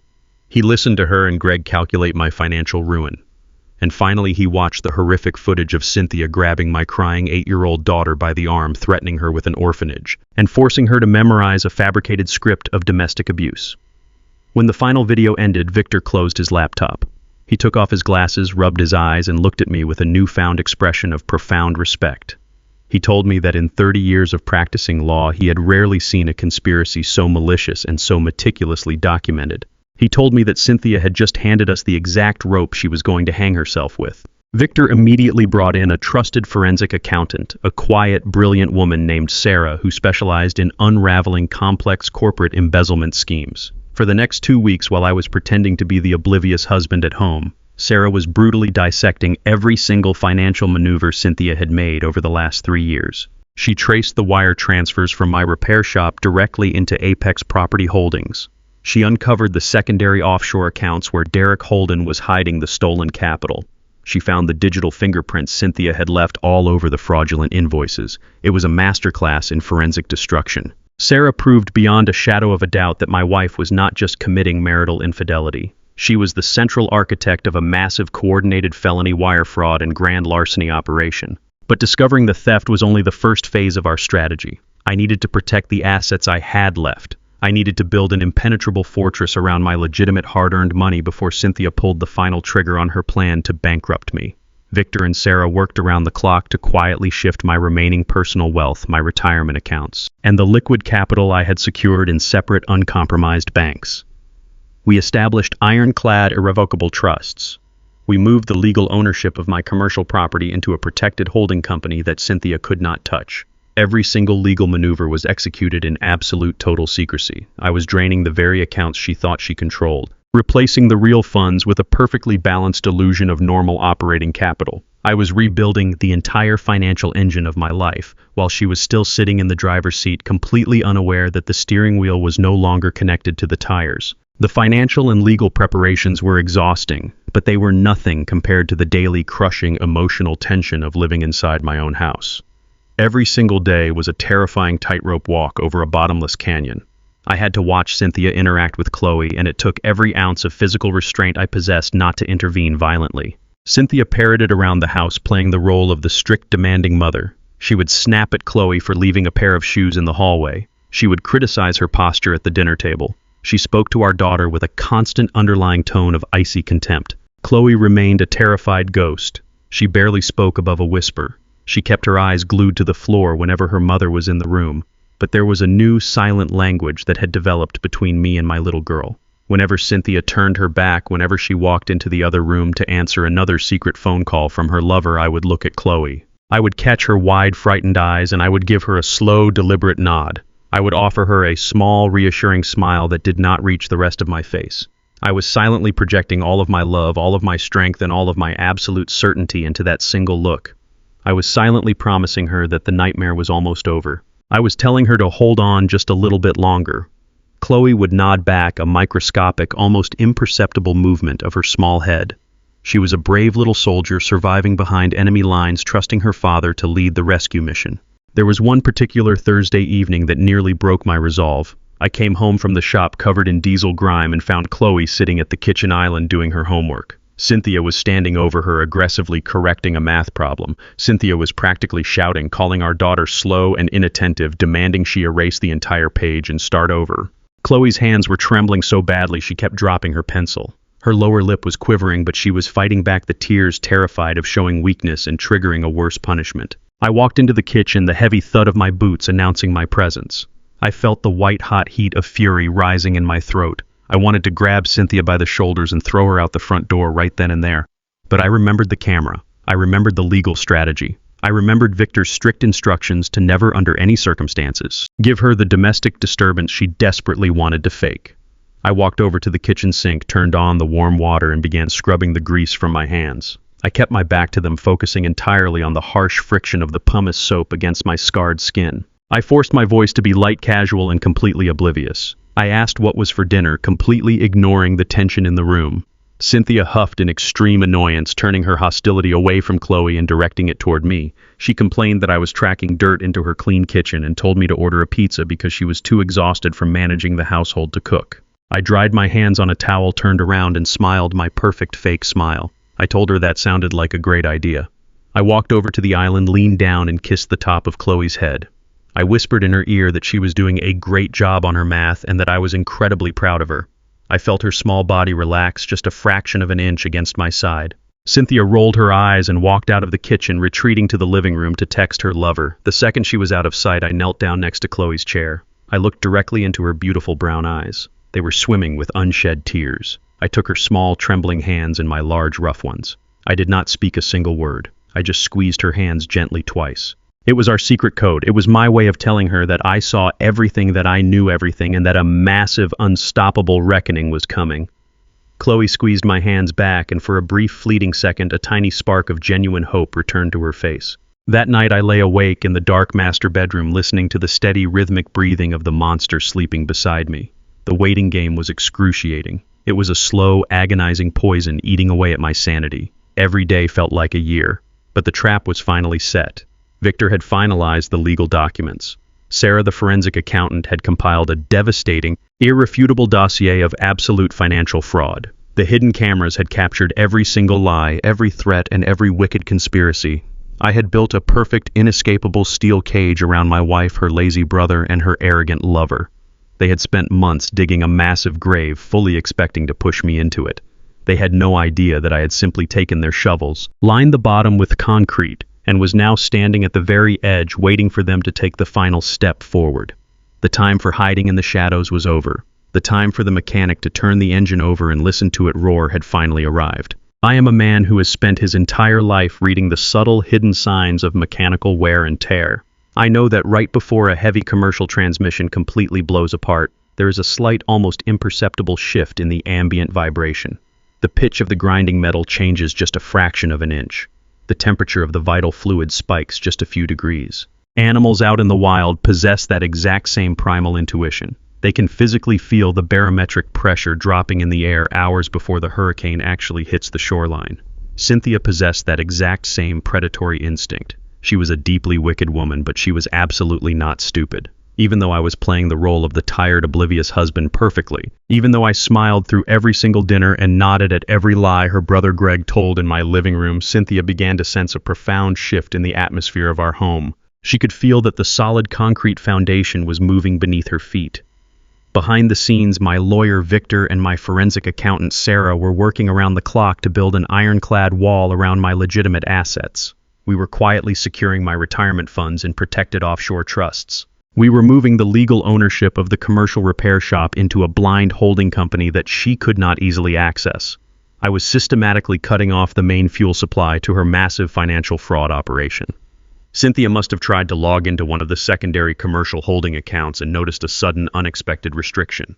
She must have realized that the massive well of cash she had been steadily draining was suddenly walled off. She knew the prey was slipping out of the trap, and she decided to aggressively accelerate her timeline. She decided to strike first with a level of brutality I had not fully anticipated. It was a Tuesday evening. The sky was the color of bruised iron, pouring a steady, freezing rain over the city. I was exhausted. I had spent 12 straight hours under the hood of a massive commercial rig. My knuckles scraped and bleeding, my muscles aching with that deep, familiar fatigue. I just wanted to go home, check on my daughter Chloe, and get a few hours of peace before doing it all over again. I drove my heavy diesel truck down the long, winding road that led into my affluent suburban neighborhood. The manicured lawns and massive custom homes were obscured by the heavy sheet of rain. But as I turned the final corner and approached my own street, my heart stopped completely dead in my chest. The quiet, dark street was illuminated by the frantic, blinding flashes of red and blue lights. 3 separate police cruisers were parked haphazardly across my pristine concrete driveway. The harsh strobe lights bounced off the wet asphalt and reflected against the large front windows of my house. Neighbors were standing on their front porches in the freezing rain, wrapping their bathrobes tightly around themselves, pointing and whispering. A cold, paralyzing dread washed over me. For a terrifying second, I thought something had happened to Chloe. I slammed my truck into park right there on the street, not even bothering to pull safely to the curb. I left the engine running and the headlights shining brightly. I threw the heavy driver's side door open and sprinted through the freezing rain toward my front lawn. My heavy work boots splashed loudly through the deep puddles. I was completely out of breath by the time I reached the edge of the driveway. 2 uniformed police officers immediately stepped forward, blocking my path to the front door. They held their hands up in a firm, universal gesture to stop. They were young men, their faces completely stern and rigid, completely devoid of any empathy. They did not look at me like a concerned neighbor or a worried father. They looked at me like I was a highly dangerous, violent criminal. I asked them what was going on. I demanded to know where my daughter was. My voice was loud and panicked, fueled by the pure adrenaline pumping through my veins. One of the officers placed his hand resting casually on his utility belt and told me to step back and lower my voice immediately. He asked me to confirm my identity. When I told him I was the owner of the house, he pulled a thick, folded stack of legal documents from inside his waterproof jacket. He handed the papers to me. The rain immediately began to soak the thick white paper, but the heavy black ink at the top of the first page was perfectly clear. It was an emergency ex parte temporary restraining order. It was a formal legal mandate issued directly by a family court judge. The officer spoke with a cold, practiced efficiency. He informed me that my wife had visited the local precinct earlier that afternoon. He stated that she had filed a formal domestic violence report against me.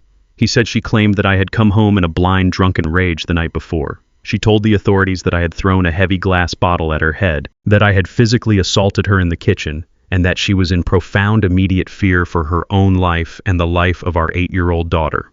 The judge had reviewed her desperate, tearful testimony and immediately granted an emergency order of protection. I stood there in the pouring rain holding the soaking wet legal papers, and I felt the entire universe tilt violently on its axis. The sheer breathtaking audacity of her lie left me completely speechless. I had not taken a single sip of alcohol in over a decade. I had never raised my hand to another human being in my entire life, let alone the woman I married. I had spent the previous night quietly reading a book in my home office, miles away from any kind of violent confrontation. But the law does not care about the truth in the chaotic, frantic moments of a domestic violence call. The law only cares about protocol and immediate physical separation. I looked past the broad shoulders of the 2 police officers blocking my path. Through the large, rain-slicked window of my living room, I saw her. Cynthia was standing in the warm, bright light of the house. She was holding Chloe tightly against her chest, playing the role of the terrified, protective mother flawlessly. But it was not her posture that made my stomach violently turn. It was her face. Right below Cynthia's left eye, spreading across her high cheekbone, was a massive, ugly, dark purple bruise. The sickening realization hit me with the force of a swinging sledgehammer. She had actually done it. She had physically struck herself. She had taken a heavy object, perhaps a door handle or a heavy cosmetic bottle, and she had deliberately smashed it into her own face just to create the perfect, undeniable physical evidence for the police. She had bruised her own flesh and blood to frame me for a violent crime I did not commit. She knew that a bruised, weeping, wealthy, suburban mother would be believed instantly without a single question asked. She had weaponized the entire legal system against me in one swift, brutal stroke. The officer broke through my racing thoughts. He told me that under the strict conditions of the temporary restraining order, I was legally barred from entering the property. I was completely prohibited from contacting my wife, and I was strictly forbidden from coming within 500 feet of my own daughter. He said I had exactly 10 minutes to go inside the house under armed police escort, to pack a single bag of essential clothing and toiletries. After that 10 minutes expired, I would be escorted off the premises, and if I ever returned, I would be immediately arrested and thrown into a jail cell. I did not argue. I did not scream that she was lying. I remembered the heavy, crushing lesson I had learned when I watched the hidden camera footage in my dark office. If I lost my temper now, if I shouted at the officers or tried to fight my way into the house, I would give Cynthia exactly what she desperately wanted. I would prove her fake story to be absolutely true. I would look exactly like the violent, unstable brute she claimed I was. I had to swallow the burning, righteous fury clawing at my throat. I had to remain completely calm, completely silent, and completely disciplined. I nodded slowly, handing the wet legal papers back to the officer. I told him I understood the strict parameters of the order. I told him I would comply fully. The two officers flanked me on either side, walking me up the concrete steps and unlocking my own front door. I stepped over the threshold of the massive house I had built with my own blood and sweat. The air inside was warm and smelled of expensive vanilla candles. Cynthia had retreated deeper into the house, locking herself and Chloe inside the master bedroom at the end of the hall. I walked up the hardwood stairs with a police officer walking closely behind me, his heavy boots thudding against the floorboards. I felt a profound, suffocating sense of humiliation. I was being treated like a dangerous criminal in the very sanctuary I had spent 40 years financing. I walked into the guest bedroom, grabbed a simple canvas duffel bag from the closet, and began to pack. My hands moved mechanically. I grabbed a few pairs of heavy denim work pants, a handful of clean flannel shirts, some basic underwear, and my industrial Pumice soap from the bathroom. I did not take anything of value. I did not take the expensive watches Cynthia had bought me for past anniversaries. I only took the simple, durable clothes I needed to survive and keep working. The officer stood in the doorway, watching my every move with a clinical, detached gaze. The hardest part was not the packing. The hardest part was walking back down the long hallway and passing Chloe's closed bedroom door. The physical pain in my chest was so sharp and intense I thought my heart was literally tearing apart. My little girl was locked in a room with a monster. She was trapped with a woman who was capable of bruising her own face just to win a financial dispute. She was alone, terrified, and probably weeping into her pillow. I stopped in front of the white wooden door for just a fraction of a second. I pressed my rough, calloused palm flat against the painted wood. I closed my eyes and sent a silent, desperate promise through the timber. I promised her I was not abandoning her. I promised her I was coming back with an absolute army. The officer gently touched my shoulder and told me my time was up. I walked back down the stairs, out the front door, and out into the freezing, relentless rain. The police officers watched me closely as I climbed into the cab of my heavy diesel truck. I put the truck into gear and drove slowly away from the sprawling, perfectly manicured estate. I watched the flashing red and blue lights fade in my rearview mirror until they were completely swallowed by the dark, rainy night. I had nowhere to go. I had no family in the city, and I refused to check into a hotel and waste the money I was desperately trying to protect. There was only one place I truly belonged. I drove through the empty, rain-slicked streets of the city until I reached the industrial park on the outskirts of town. I pulled up to the heavy chain-link gates of Miller Heavy Diesel. I unlocked the heavy padlock, pulled my truck into the dark gravel lot, and locked the gates behind me. The repair shop was completely silent. The massive hydraulic lifts stood empty in the dark bays like giant steel skeletons. The air was thick with the heavy, comforting scent of motor oil, raw diesel fuel, and metallic grinding dust. This was my true home. This was the place where I had built my life from nothing. I walked past the empty repair bays and unlocked the heavy metal door to my back office. The room was freezing cold. The only light came from the orange glow of the street lamps filtering through the dirty barred windows. I found an old folding canvas cot in the storage closet. I set it up in the corner of my office right next to the heavy steel safe bolted to the concrete floor. The safe that held the flash drive, the financial records, and the absolute truth of Cynthia's profound evil. I lay down on the thin, uncomfortable canvas. The cold air seeped through my clothes, chilling me to the bone. The isolation was absolute. The silence was deafening. The despair of being legally separated from my daughter, of knowing she was alone in that house with a predator, threatened to completely crush my spirit. I stared at the water stains on the ceiling, feeling the heavy, suffocating weight of total exile. She had won the battle. She had successfully framed me, thrown me out on the street, and stolen my home. But I knew the war was far from over. At exactly 8 o'clock the next morning, my prepaid disposable cell phone vibrated violently against the metal surface of my desk. I sat up, my back aching fiercely from the hard canvas cot. I answered the call. It was Victor, my family law attorney. His voice was incredibly sharp, completely devoid of pity, and filled with a cold, intense energy. I told him exactly what had happened. I explained the flashing police lights, the emergency restraining order, the fabricated story of the thrown glass bottle, and the massive self-inflicted purple bruise on Cynthia's face. I expected Victor to express concern. I expected him to tell me that my legal situation was severely compromised, that fighting a domestic violence charge would drain our resources and ruin our custody strategy. Instead, Victor let out a low, dark chuckle. It was a sound of absolute, ruthless satisfaction. He told me not to panic. He told me that my wife, in her arrogant, desperate attempt to strike first and secure the house, had just made the single greatest catastrophic mistake of her entire life. He explained the law with brutal clarity. By filing that false police report, by standing in front of a family court judge and swearing under oath that I had physically assaulted her, Cynthia had officially crossed the line from civil marital fraud directly into severe criminal territory. Victor told me that Cynthia had just committed felony perjury. She had provided false testimony to a sworn officer of the court.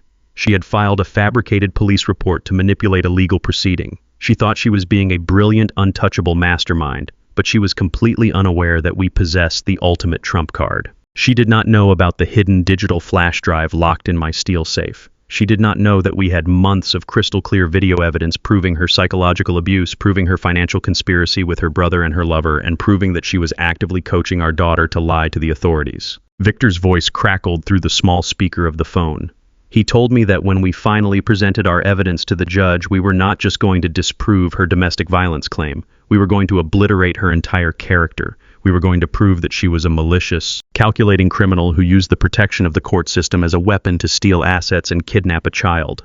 Victor promised me that the judge would look at her perjury, look at the hidden videos, and immediately strip her of every single right she thought she possessed. The despair that had suffocated me on that freezing canvas cot instantly vanished. It was replaced by a cold, razor-sharp focus. I was the mechanic. I had spent my entire life taking apart broken machines, finding the shattered components and rebuilding them stronger than before. Cynthia had effectively blown the engine of our marriage apart, but she had handed me all the tools I needed to permanently scrap her operation. The exile in my dark, oily repair shop was not a defeat. It was a tactical retreat. It was the quiet, necessary silence before the storm. I hung up the phone, walked over to the heavy steel safe, and rested my hand against the cold metal door. The trap she built was finally snapping shut, and she was standing directly in the center of the teeth. All I had to do now was wait for the right moment to pull the lever. The voice on that recorded video finally stopped echoing against the high wooden walls of the courtroom. The screen of the heavy laptop resting on the judge's bench went completely black. For a long, agonizing moment, the entire room was submerged in a silence so absolute and deafening that I could actually hear the heavy ticking of the wall clock near the heavy oak doors. We were entirely back in the present moment. The freezing rain of that terrible night I was thrown out of my own home was months behind me. I was sitting at the heavy wooden defense table wearing my best suit, my hands folded calmly in front of me. I looked up at the elevated bench. The family court judge, a stern older woman with silver hair and sharp eyes, was staring straight ahead. Her face was completely drained of color. Just 20 minutes ago, she had been looking at me with absolute undisguised contempt, fully prepared to finalize a permanent restraining order and strip me of all my parental rights based on my wife's tearful, fabricated testimony. Now the judge looked physically sick. She had just watched a mother violently grab an innocent 8-year-old girl, threaten her with a life in an orphanage, and actively force her to memorize a script of false abuse. The judge slowly turned her head and locked her piercing eyes directly on Cynthia. Cynthia was sitting just 15 feet away from me at the plaintiff's table. The perfect weeping, victimized facade she had meticulously maintained all morning was rapidly melting off her face like cheap wax over a hot flame. Her expensive designer suit suddenly looked entirely out of place. Her hands were gripping the edges of the wooden table so tightly her knuckles were stark white. She darted a frantic, terrified glance toward her high-priced, aggressive trial lawyer. But before her lawyer could even attempt to utter a single word of defense or object to the digital evidence, my attorney Victor slowly stood up from his chair. Victor did not rush. He moved with the cold, lethal precision of a veteran prosecutor who knew exactly how to deliver the fatal blow. He picked up a massive, thick binder from our table and walked deliberately toward the center of the courtroom floor. He addressed the judge, his voice echoing with absolute authority. He stated that the video of the psychological abuse and witness tampering was only the preliminary introduction to the true scope of the plaintiff's criminal conspiracy. Victor signaled to his legal assistant, who wheeled a small metal cart into the courtroom. The cart was loaded with dozens of thick, heavy financial ledgers, bank records, and printed email transcripts. It was the complete, undeniable masterpiece of forensic accounting that Sarah had spent months compiling in absolute secrecy. Victor approached the judge and formally submitted the first binder into the official court record. He did not raise his voice. He did not need to. The raw facts were devastating enough. He began to systematically walk the judge through the entire financial timeline. He presented the wire transfer receipts proving that Cynthia had been deliberately draining the operating accounts of Miller Heavy Diesel for over 3 years. He showed the judge the falsified invoices for facility maintenance and consulting fees that Cynthia had personally approved using her authority as the primary bookkeeper. Then Victor dropped the heaviest anchor of all. He submitted the state registry documents proving that the receiving vendor, Apex Property Holdings, was a completely fraudulent shell company entirely owned by Cynthia's brother, Gregory Peterson. The judge flipped through the pages, her expression turning from sickened shock to an intense judicial fury. But Victor was not finished. He was just getting started. He reached into the cart and pulled out a secondary file. He presented the offshore banking records and the deleted corporate emails our forensic team had successfully recovered. He connected the dots with ruthless clarity. He proved that Greg was funneling 80% of the stolen capital directly into the private accounts of Derek Holden, my direct commercial rival. Victor looked directly at Cynthia and stated for the public record that the plaintiff had engaged in a long-term, highly calculated romantic affair with her husband's biggest competitor. He told the court that this was not merely a case of marital infidelity or simple embezzlement. It was a highly coordinated, premeditated campaign of corporate sabotage. Victor then requested permission to play one final piece of audio for the court. The judge, whose eyes were now blazing with absolute outrage, immediately granted the request. Victor pressed a button on his laptop. The clear, undeniable audio of the conversation that took place in my kitchen filled the silent courtroom. It was the recording Chloe's hidden phone had captured of Cynthia, Greg, and Derek sitting at my table drinking my expensive bourbon. Everyone in the room listened to Cynthia casually describe her master plan. They heard her state explicitly that she wanted to bleed the repair shop dry, force a commercial foreclosure, and destroy my personal credit. The entire court heard my wife laughingly admit that she was doing all of this specifically to bankrupt me, answering I would never have the financial means to hire a lawyer to fight for custody of my daughter. The sheer, unadulterated malice in her recorded voice hung in the air like toxic smoke. It shattered any remaining shadow of a doubt. Cynthia had not just lied about being physically abused. She had manufactured a complex, deeply evil plot to destroy my business, steal my life savings, and permanently kidnap my child through the weaponization of the family court system. I watched Cynthia's high-priced, incredibly arrogant attorney. Earlier that morning, he had been strutting around the courtroom, aggressively pointing his finger at me, demanding that the judge lock me away for being a violent, dangerous brute. Now the man looked like he had just been struck by lightning. He was a seasoned legal professional, and he knew exactly what was happening. He knew that the evidence Victor had just submitted was absolute and irrefutable. But more importantly, he knew that his own client had sat in his plush corporate office, looked him dead in the eye, and lied to him. She had used him to present a fabricated story to a federal judge. The attorney did not try to argue. He did not try to object to the audio recording. He did not even look at Cynthia. He immediately unclasped his expensive leather briefcase and began rapidly shoving his legal pads and pens inside. His movements were frantic and entirely self-preserving. He knew that if he continued to defend her after this massive revelation, his own license to practice law would be completely destroyed. He snapped his briefcase shut, stood up straight, and addressed the bench. His voice was shaking, completely stripped of its former arrogance. He formally requested that the judge allow him to immediately withdraw as the legal counsel for the plaintiff. He stated clearly for the official court record that he could no longer ethically represent a client who had engaged in blatant premeditated perjury and who had utilized his legal services to facilitate a massive financial fraud. The judge did not even hesitate. She slammed her wooden gavel down hard against the sounding block and loudly granted his motion to withdraw.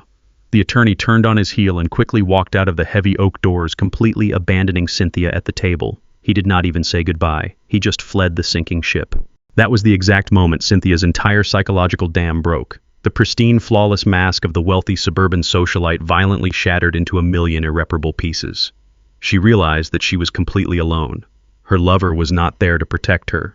Her brother was not there to hide behind. Her expensive lawyer had literally run out of the room. She was sitting in a court of law, completely surrounded by the smoking wreckage of her own catastrophic lies. She stood up from her chair so fast it tipped over backwards and crashed loudly against the wooden floor. She started screaming. It was not a calculated, manipulative cry. It was the shrill, desperate, hysterical scream of a trapped predator.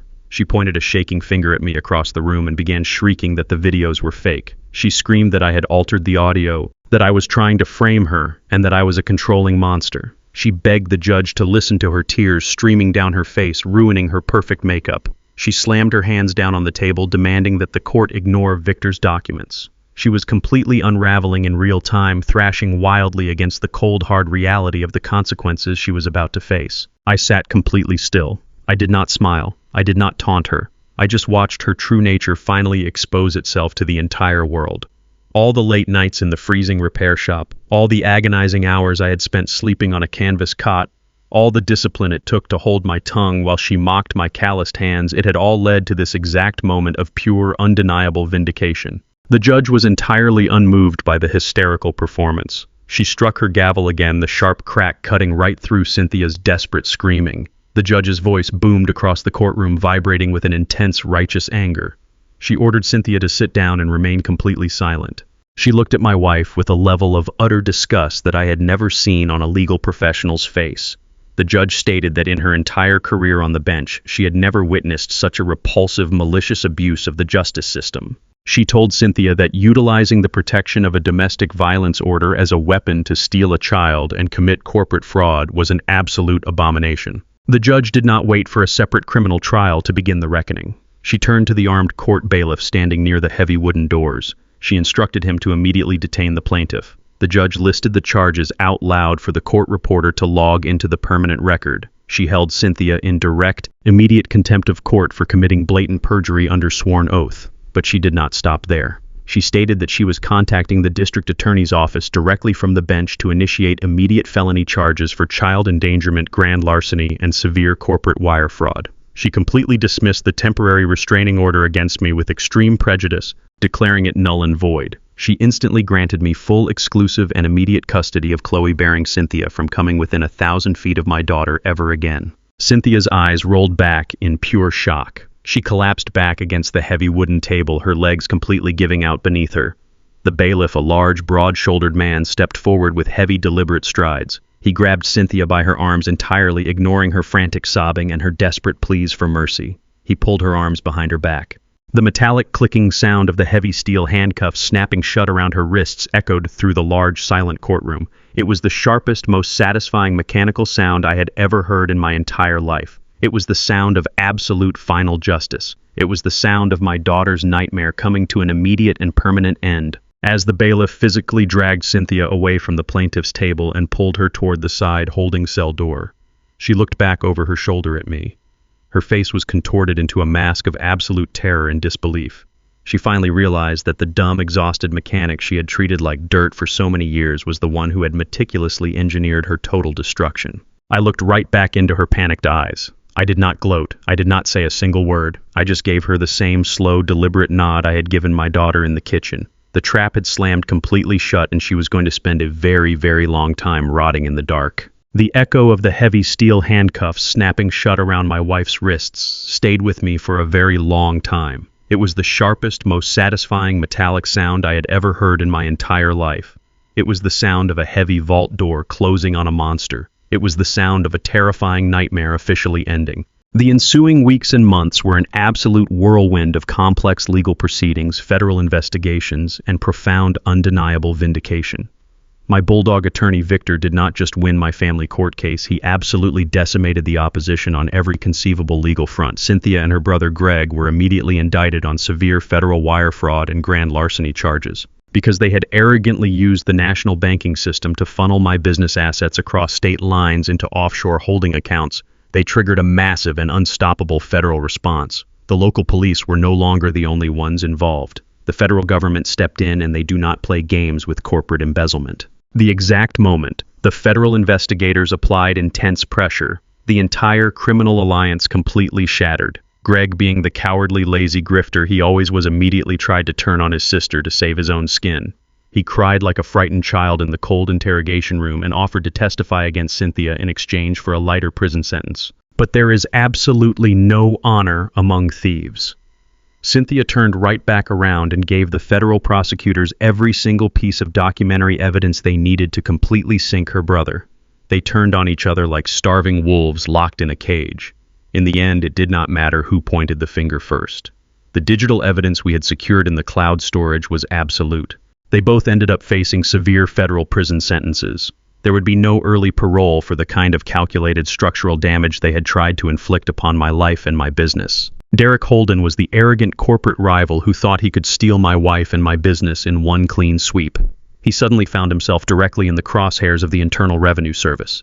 Victor handed over all the offshore routing numbers we discovered on that hidden flash drive to the federal authorities. Derek's massive logistics company was audited from top to bottom.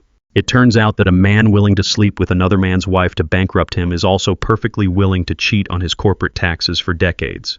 His business accounts were completely frozen. His massive fleet of transport trucks was seized by the federal government to pay off his massive financial penalties. His entire arrogant empire crumbled to dust in a matter of months. I went from drinking my expensive aged bourbon at my kitchen table to sitting in a federal courtroom begging for a plea deal that he was never going to get. He lost his reputation, his money, and his freedom.